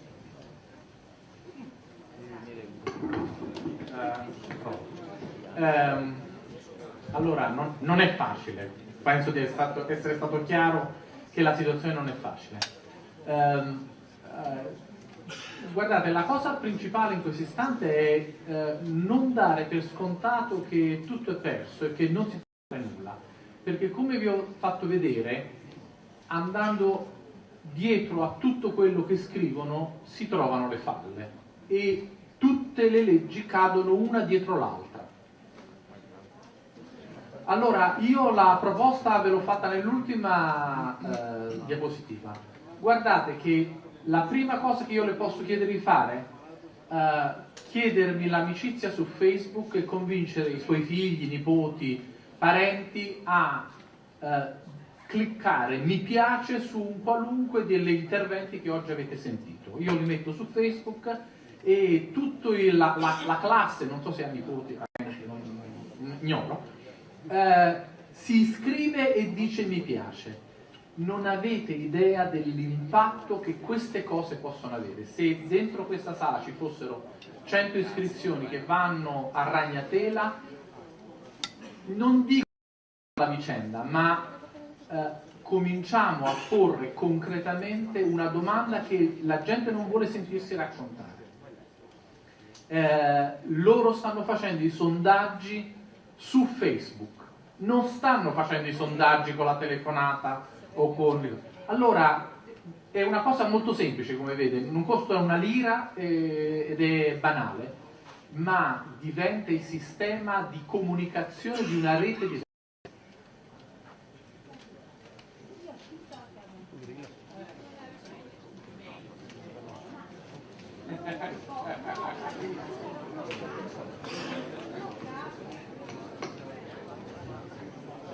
Ci sono altre domande sugli interventi che avete ascoltato? È una domanda o è un intervento? Poi decidete voi se è una domanda o un intervento. Prima cosa, su Martina mi è piaciuto molto il nostro commento, il silenzio non poteva essere più gelido. Seconda cosa,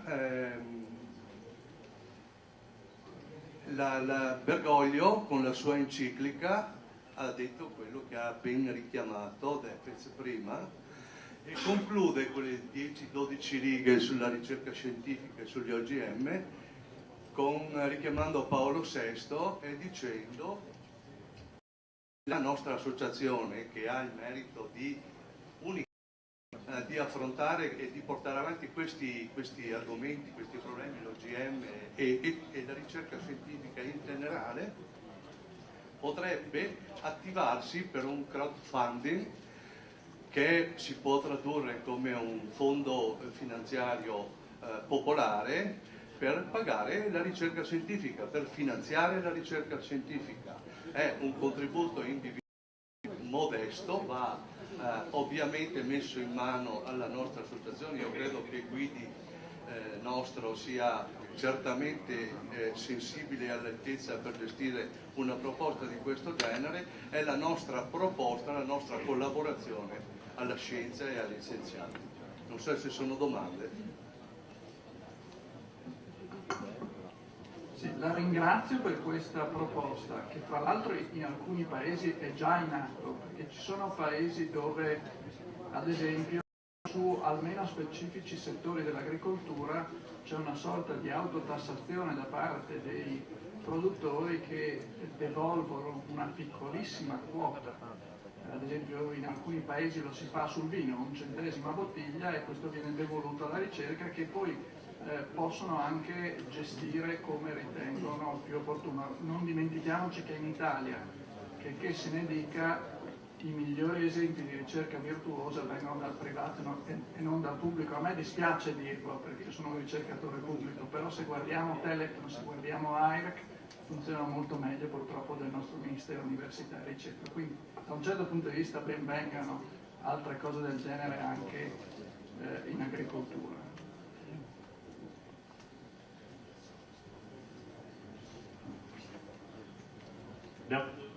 Abbiamo 2 mani vicine.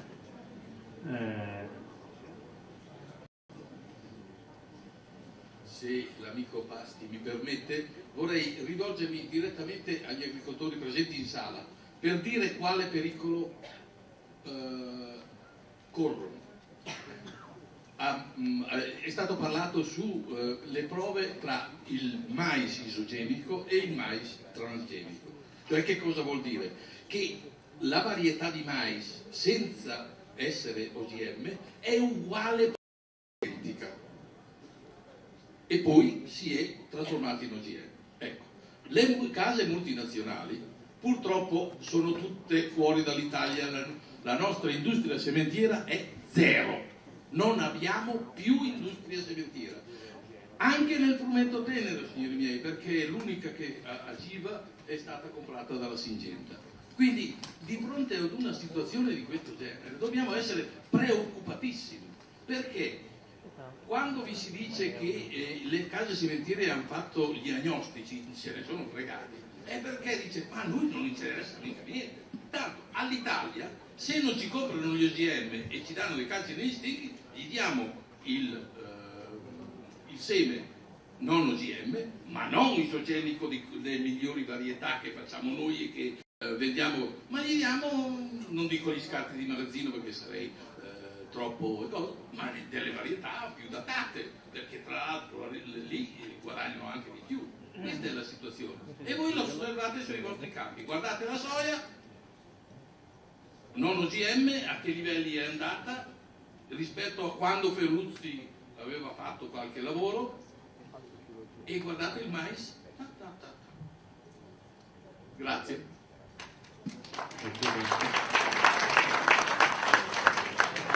Dietro di te c'era.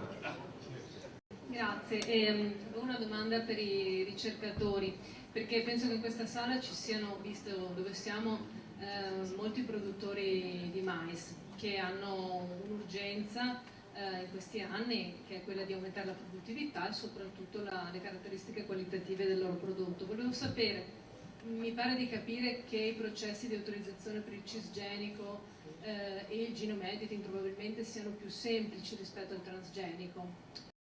Vedremo. Per la vostra informazione, esiste qualche ricerca su mais cisgenico o ottenuto con tecniche NBT, quindi forse autorizzabili in modo più rapido, che portino a resistenza a piralidi e a miglioramenti quantitativi e qualitativi della produzione di mais? Allora, su miglioramenti quantitativi sicuramente, perché è un obiettivo su grandi aziende come Pioneer e Monsanto stanno lavorando, in particolare per la resistenza a siccità. Sulla resistenza piralide lo vedo più difficile obiettivamente, così come anche sulla resistenza dell'erbicida. Io credo però che quello a cui dovremmo puntare come Europa e come Italia è quello di cui parlava Marco Pasti, cioè chiedere che tutta questa normativa che è stata con l'ossessione per il processo sposti la sua ossessione sul prodotto. Questo non vuole dire che l'esito sia quello auspicato, perché ad esempio in Francia, non so se siete al corrente, ma la Francia ha preso una posizione sulla resistenza all'erbicida che è esattamente quella che abbiamo appena detto, cioè la Francia valuta tutte le resistenze all'erbicida nella stessa maniera indipendentemente da come queste siano ottenute, il che vuol dire che qualsiasi varietà resistente all'erbicida ottenuta per mutagenesi chimica o per altro approccio non OGM viene trattata con le stesse cautele. Ogni 2 anni fanno una valutazione, controllano l'incidenza di resistenza in malerba, eccetera, che io credo sia, dal punto di vista sia scientifico che ambientale, l'approccio giusto, perché è quello che abbiamo sempre chiesto.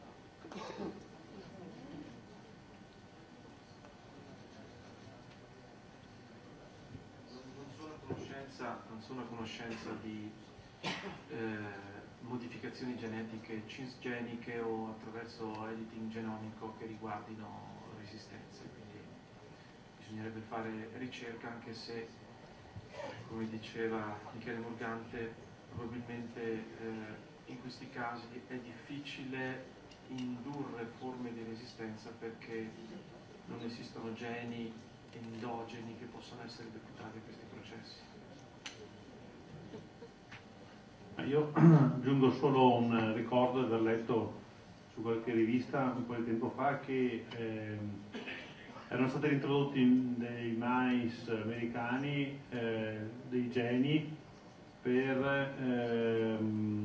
la produzione di un composto che attirava un parassita della debrotica quando la debrotica attaccava le radici del mais. E forse questo potrebbe essere trasferito con la cisgenesi, però alla fine, siccome l'incrocio sulle culture come il mais è molto veloce, molto simile, forse i vantaggi sono relativamente meno importanti di quelli che magari possiamo vedere sulla vite. Insomma, poi tra l'altro non so neanche bene che fine abbia fatto sto mais, perché era un articolo ancora di 8-9 anni fa, non mi pare che la lotta dell'erotica attualmente in America sia fatto con questo tipo di tecnica. Se ci sono altre domande in sala?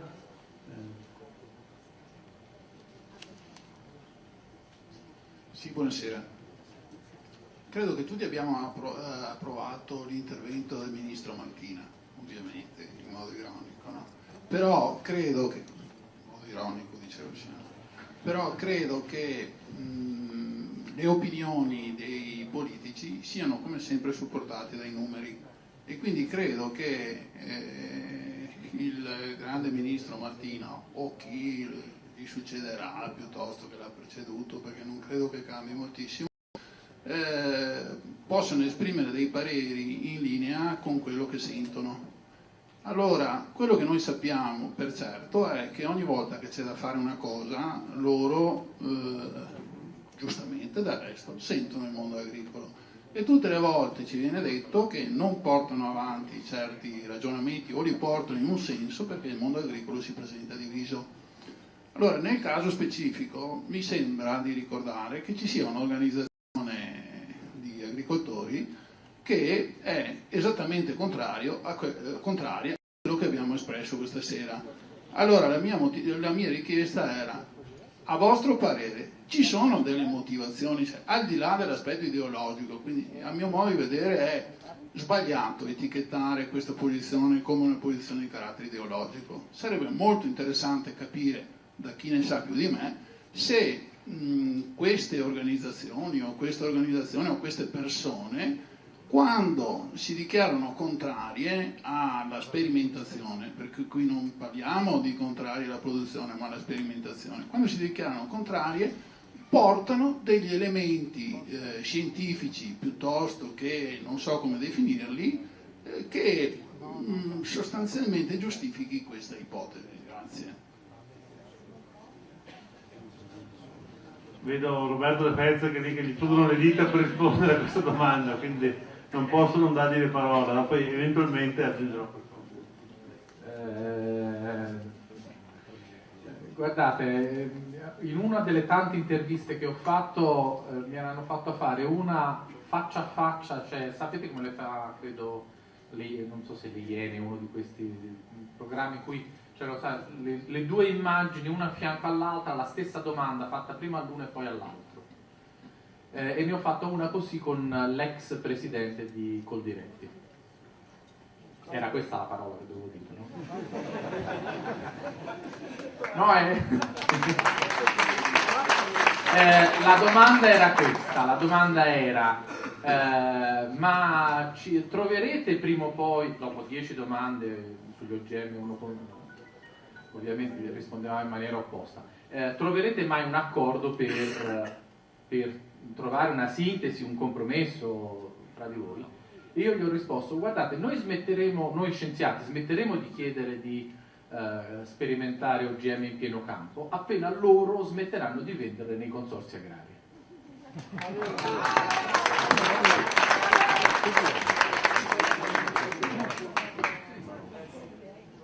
Io non sono convinto, voglio dire, secondo me non bisogna fare una colpa a questa associazione di aver fatto quello che ha fatto. Il ruolo delle associazioni dell'agricoltore fanno i loro interessi. Se qualcosa lo dicono loro, ecco la verità, questi qui stanno a proteggere il consumatore. Questo è stato il grande errore. Io non so come si sia arrivati a questo punto, ma è questa la cosa che bisogna scardinare. Poi se loro continuano a dire che non li vogliono, è una posizione che loro possono avere, l'importante è che non sembri nell'opinione pubblica che questo coincida col bene comune, perché questo non è vero, questa è la grande falsità.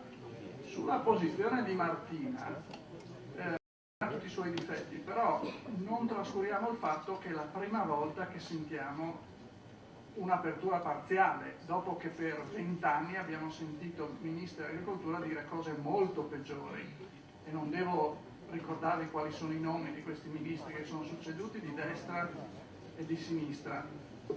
Io credo che sarebbe un errore chiudere la porta in maniera decisa. Io credo che sia un passaggio indispensabile, perché noi abbiamo bisogno di aprire ad alcune cose per poi riuscire ad averle tutte. Se noi pensiamo di avere tutto e subito, credo che facciamo un grande errore.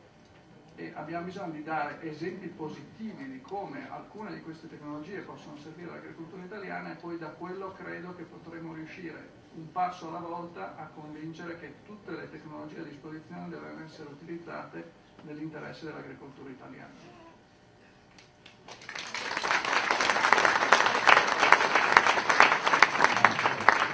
Michele Morganti ha assolutamente ragione. Questa è la ragione per cui ci sono state vietate le sperimentazioni in campo, perché il timore era che le prove potessero dimostrare i vantaggi. Quindi è ovvio che qualunque cosa riesca ad andare in campo a portare prove, ben venga, di qualunque pianta, di qualunque tipologia, va sempre bene. Volevo aggiungere un'altra cosa: se tutto questo si è sviluppato in questo paese è anche perché, come dire, la formazione è stata sempre a senso unico. Quindi oltre alla proposta Facebook, che vi sembrerà banale, ma non avete idea quanto è pesante, l'altra proposta è far parlare gli scienziati nei licei e nelle scuole medie addirittura. Cambiare la testa delle nuove generazioni e fornire direttamente informazioni. Le scuole hanno sete di informazioni direttamente e io non ce la faccio neanche più a gestirle, ma farò, non so, 30 scuole l'anno, 40 scuole l'anno, cioè è un inferno. E non solo al sud, anzi più al nord che al sud.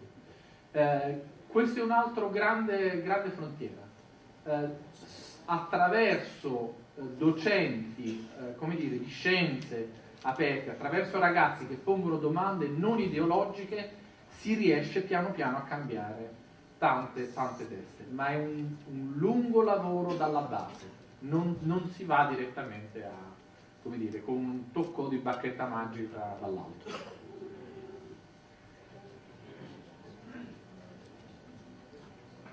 Sì, su Coldiretti aggiungo anch'io una piccola riflessione.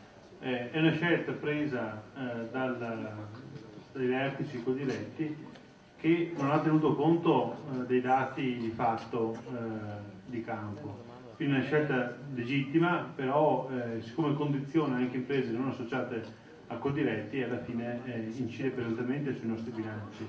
Evidentemente oggi recuperare la china diventa molto complicato. La constatazione di questo, comunque, pensiamo alla vicina Francia, dove il sindacato agricolo, a parte una piccola rappresentanza, è tutto abbastanza aperto all'utilizzo di OGM, ciò nonostante la situazione delle autorizzazioni non è diversa dalla nostra. Quindi diciamo sicuramente Coldiretti ha avuto un peso determinante, è un ufficio stampa che è una vera macchina da guerra, e ciò nonostante forse anche se Coldiretti fosse stata non così contraria non necessariamente avremmo avuto possibilità di utilizzare queste tecnologie. Il rischio comunque è di aprire un po' la volta e va dato atto all'apertura almeno di ascoltare le diverse opinioni di Martina, e il rischio è comunque che ci perdiamo la mescoltura per strada.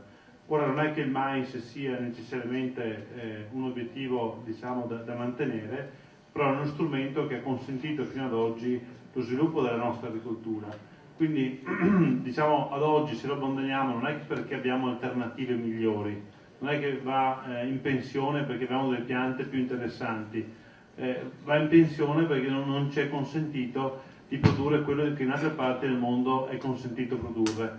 Allora, il fatto che non possiamo ottenere tutto subito è un dato di fatto, quindi dobbiamo prenderne atto. Contemporaneamente però non possiamo non manifestare la nostra preoccupazione per questa situazione che ha formalizzato con le leggi ormai ufficiali il fatto che non possiamo produrre quello che possiamo importare, e questo è un fatto estremamente preoccupante e grave per me.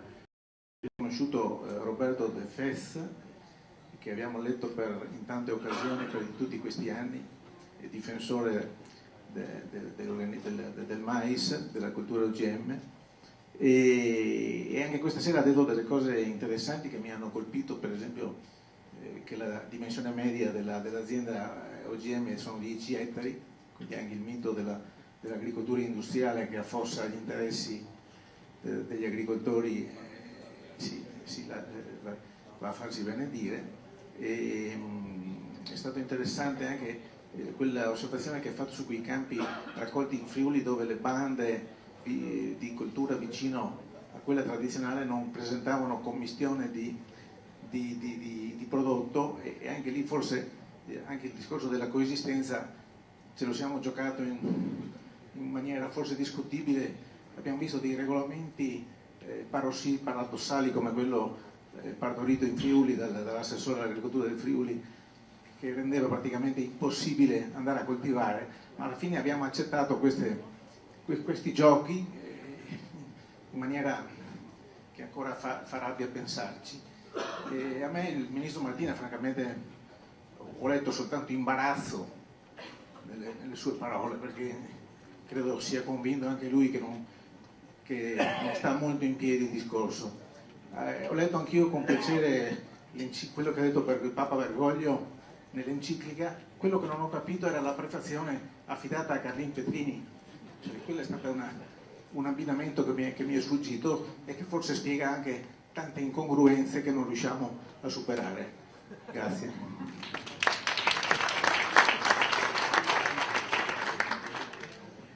Ci sono altre domande? Vedo una mano alzata lì. Se potete anche presentarvi così.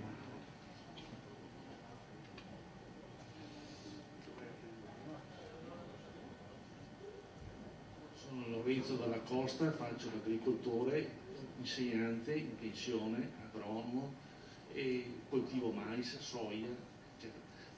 Faccio anche lo sperimentatore, e a proposito nell'Istituto Agrario di Castelfranco Veneto ci sono dei vitigni resistenti, frutto della collaborazione con l'Università di Udine, e anche vitigni austriaci e tedeschi. Stiamo seguendo anche questi, sono stati piantati 2 anni fa.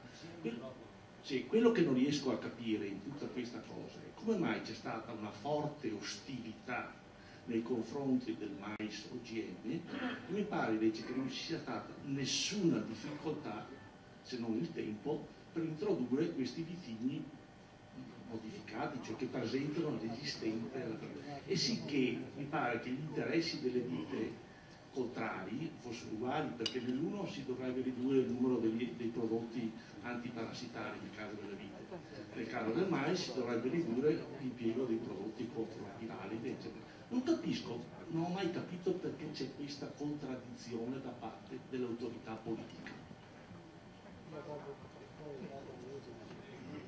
Passerò la parola al professor Morgante, evidentemente in realtà questi vitigni non sono cisgenici o transgenici, sono incrocio convenzionale, quindi ancora non c'è, diciamo, questi vitigni non avevano il problema di essere sottoposti a tutta la normativa che esiste a livello mondiale, europeo e italiano sui prodotti dell'ingegneria genetica, quindi in quel senso era più semplice, però non nascondo che dietro i 2 anni di attesa che ci sono voluti perché il Ministero desse la sua approvazione c'è stato probabilmente lo zampino di qualche associazione di categoria che comunque non voleva neanche queste innovazioni.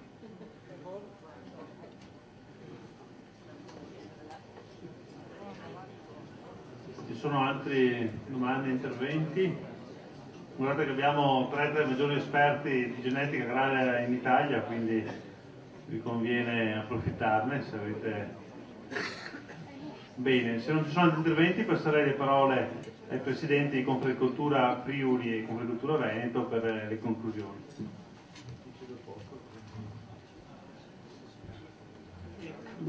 Buongiorno, mi presento, sono Claudio Cressati, presidente di Confagricoltura Friuli Venezia Giulia. Quando Lorenzo Nicoli mi ha proposto di coorganizzare un pomeriggio come questo, gli ho subito detto di sì, ma i risultati sia in termini di livello qualitativo degli interventi dal podio, ma anche delle vostre domande, e quantitativo della sala è andato ben al di là delle mie previsioni, delle mie speranze.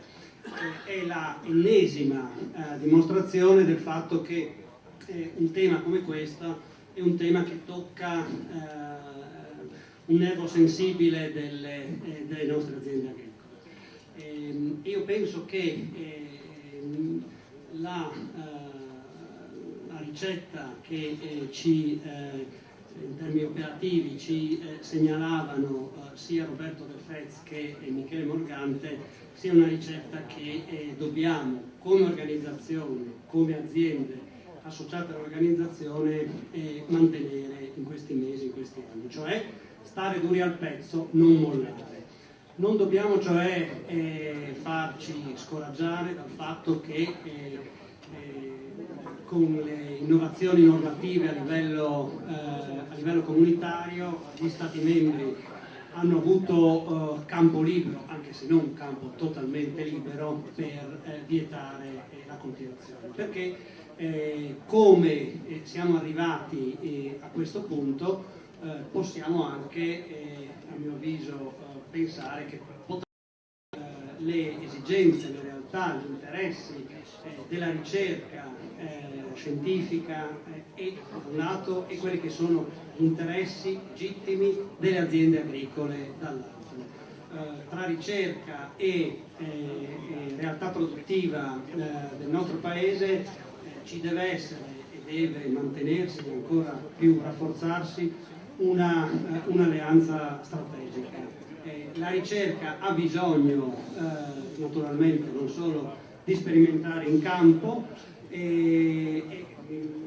commentavo adesso con Lorenzo quello che è stato fatto all'Università della Tuscia quando le sperimentazioni in campo sono state distrutte, con una scelta che non si può non definire oscurantista dal punto di vista scientifico, dal punto di vista ideologico, ma dall'altro le nostre aziende hanno bisogno dell'input, degli apporti della scienza.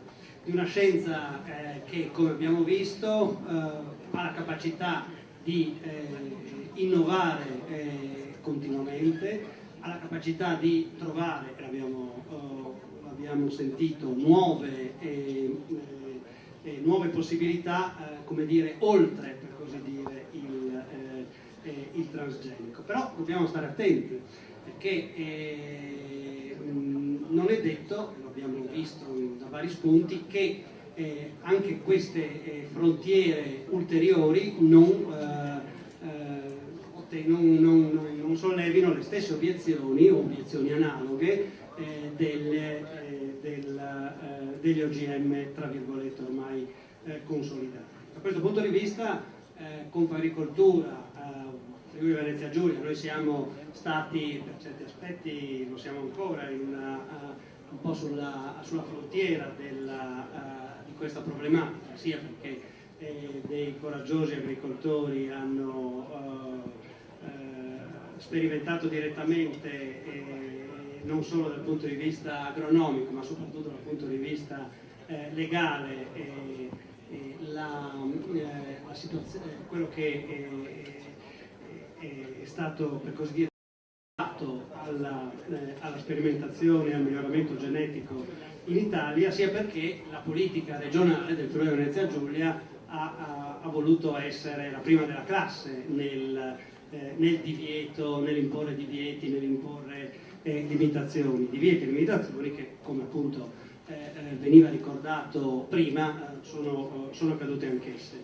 E naturalmente come organizzazione c'era presente anche Marco Aurelio Pasti, avevamo per tempo segnalato alla Presidente Serracchiani e all'allora Ministra, all'allora Assessore all'Agricoltura, che le norme regionali erano assolutamente illegittime, ma ciò nonostante si è voluto andare avanti. E si è voluto andare avanti proprio perché i politici, come diceva De Fez, seguono l'onda o quella che ritengono essere l'onda dell'opinione pubblica. Un'opinione pubblica che è spesso disinformata e volutamente disinformata, al di là di considerazioni più ampie che si potrebbero fare sul livello estremamente basso della formazione scientifica di base nel nostro paese. In fin dei conti siamo il paese da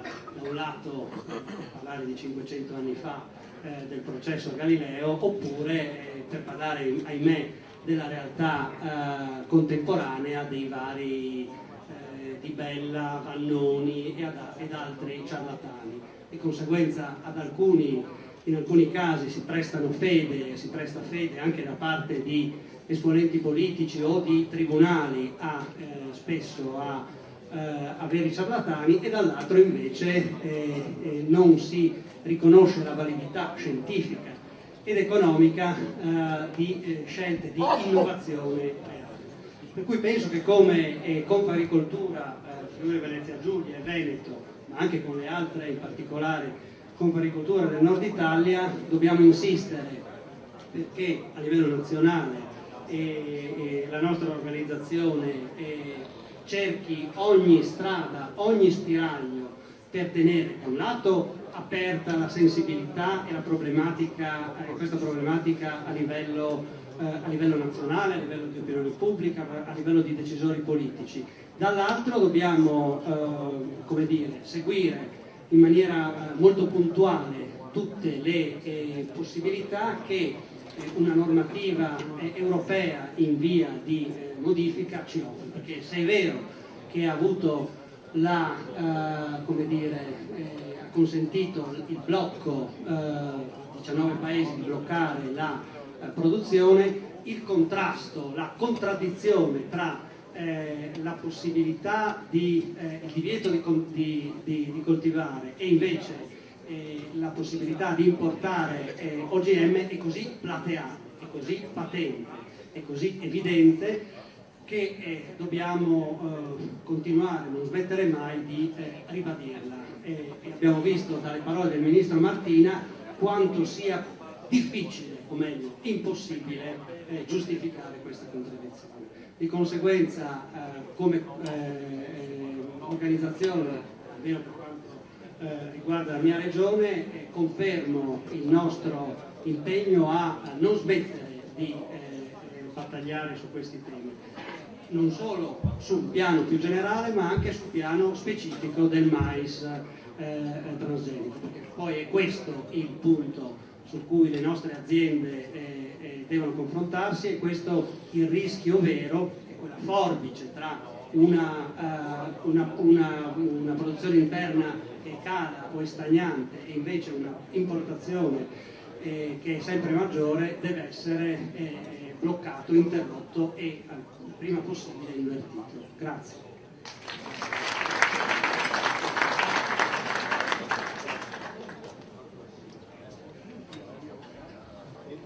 Sì, un saluto anche da parte mia, da Confagricoltura Veneto. È l'ennesimo incontro, direi, che organizziamo. Abbiamo il piacere di ospitare illustri rappresentanti della ricerca genetica italiana, e per noi di Confagricoltura è un onore essere da questa parte. Non siamo dalla parte di chi usa della demagogia anziché della scienza. È chiaro che per l'ennesimo convegno che facciamo su questo argomento vediamo che i risultati non arrivano, e quindi non è facile tenere alto il morale di questa rotta che ci è impegnata da anni. Non è una buona ragione per smettere. Direi di prendere le uniche poche parole che ho ritenuto interessanti del ministro Martina, che sono quelle dell'apertura alla nuova ricerca genetica, e quindi di partire da lì. Sono molto d'accordo con quanto ha detto il professor Morgante, che non si può avere l'illusione di ottenere tutto subito, dobbiamo iniziare da qualche parte, e se c'è un'apertura su questo fronte dobbiamo coglierla, dobbiamo percorrere questa strada che poi dopo avrà sicuramente degli scenari che in questo momento non possiamo immaginare. Ascoltando le relazioni così di alto livello che hanno fatto tutti i relatori, mi chiedevo se noi un argomento del genere lo lasciamo decidere all'opinione che dati scientifici e dati che arrivano dalla sperimentazione scientifica. Questa è una domanda che lo Stato italiano dovrebbe farsi. Ha citato bene il collega degli esempi che ci sono stati tragici, anche con eventi tragici e con risvolti molto pesanti sulla salute umana, dove si è dato credito a delle teorie che tutto avevano fuorché di scientifico. Noi lo paghiamo economicamente, per fortuna, con la vita, come è successo in alcuni casi così tragici, ma lo stiamo pagando caro. Lo stiamo pagando caro con i bilanci delle nostre aziende, lo stiamo pagando caro con una arretratezza che vedono, che pagano, che scontano le nostre aziende e che difficilmente riusciremo a colmare a breve termine. Un'altra parola che volevo sottolineare in senso negativo questa volta dell'intervento del ministro Martina è l'imbarazzo, come è stato detto. Ho visto anch'io, ho letto imbarazzo nel suo intervento, e di non essere riuscito a fare a meno di dire ok, dobbiamo rassegnarci a usare materia prima di importazione perché non possiamo farne a meno. Ma mi chiedo, è mai possibile che uno Stato degno di questo nome non abbia una politica sulle materie prime agricole? Sarebbe concepibile se uno Stato non avesse una politica energetica. Per lo stesso motivo uno Stato dovrebbe avere una politica sulle materie prime. Come immaginare uno Stato a rinunciare a pianificare l'approvvigionamento di materia prima agricola per produrre beni di prima necessità, non dell'uva, con tutto il rispetto di chi produce vino e dell'amico Giordano, ma si può fare a meno di un bicchiere di vino, ma del pane, della pasta, della carne, non si può farne a meno. Non si può fare a meno del tuo, sì, perché è buonissimo. Ma è mai immaginabile che uno Stato rinunci ad avere una strategia sulla materia prima agricola? Pochi giorni fa eravamo in piazza Padova a denunciare l'agonia che sta attraversando il mondo del latte. Poche ore dopo di quel momento in piazza Padova abbiamo accolto gli allevatori di carne che ci stanno dicendo che stanno chiudendo, quindi tutti i settori che producono materie prime agricole stanno chiudendo. Questo è un dato di cui il Ministro non può fare a meno di occuparsi, non può fare a meno di dire vabbè, ci rassegniamo e le portiamo dall'estero. Ma è uno Stato serio questo? È uno Stato che cura non solo l'economia agricola, ma in senso generale la sicurezza alimentare della propria nazione? Io non riesco a capacitarmi con quale faccia tosta un Ministro possa fare questa affermazione. Poteva inventarsi una scusa, magari per non rispondere, per girare intorno all'argomento, ma non è concepibile che un Ministro possa dire affermazioni di questo genere. È chiaro che noi chiuderemo il mais, ma non per coltivare qualcos'altro, purtroppo, come ha detto bene Marco, non è che abbiamo un'alternativa, non è che abbandoniamo il mais perché abbiamo un'alternativa, perché poi la soia, è stato ben detto da qualcuno, abbiamo una arretratezza, una vetustà genetica nella soia che è diventato quasi impossibile coltivarla, di anno in anno produciamo meno, vengono anomalie genetiche naturali, abbiamo provato quest'anno la sindrome della pianta verde, su vasta scala, non erano qualche ettaro o qualche pianta, ma c'erano superfici anche di vaste dimensioni con questa sindrome. Quindi la bietola ce la siamo giocata, quindi le materie prime del grande Made in Italy italiano verranno dall'estero e il Made in Italy italiano verrà fatto con materia prima straniera. Questa è la grande strategia della politica agricola italiana fondata sul lardo di colonnato. Scusate se prendo questo benedetto prodotto che sarà buonissimo, ma per anni abbiamo sentito esaltare, abbiamo sentito impegnate le discussioni agricole, le trasmissioni agricole, ma anche le discussioni che avevano l'ambizione di avere un livello un po' più alto, di essere popolare, centrare la propria attenzione su piccoli prodotti di nicchia che sono importantissimi per le aziende che li producono, che sono importantissime per sottolineare ed esaltare la tradizione e la varietà agricola italiana, ma in termini di politica del settore non ci si può limitare a fare politiche per il lardo di colonnata. E qui chiudo, grazie, arrivederci.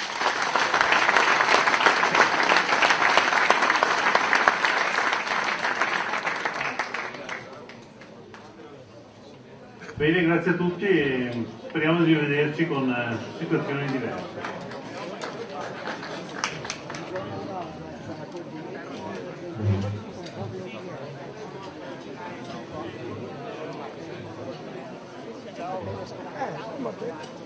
La saldatrice.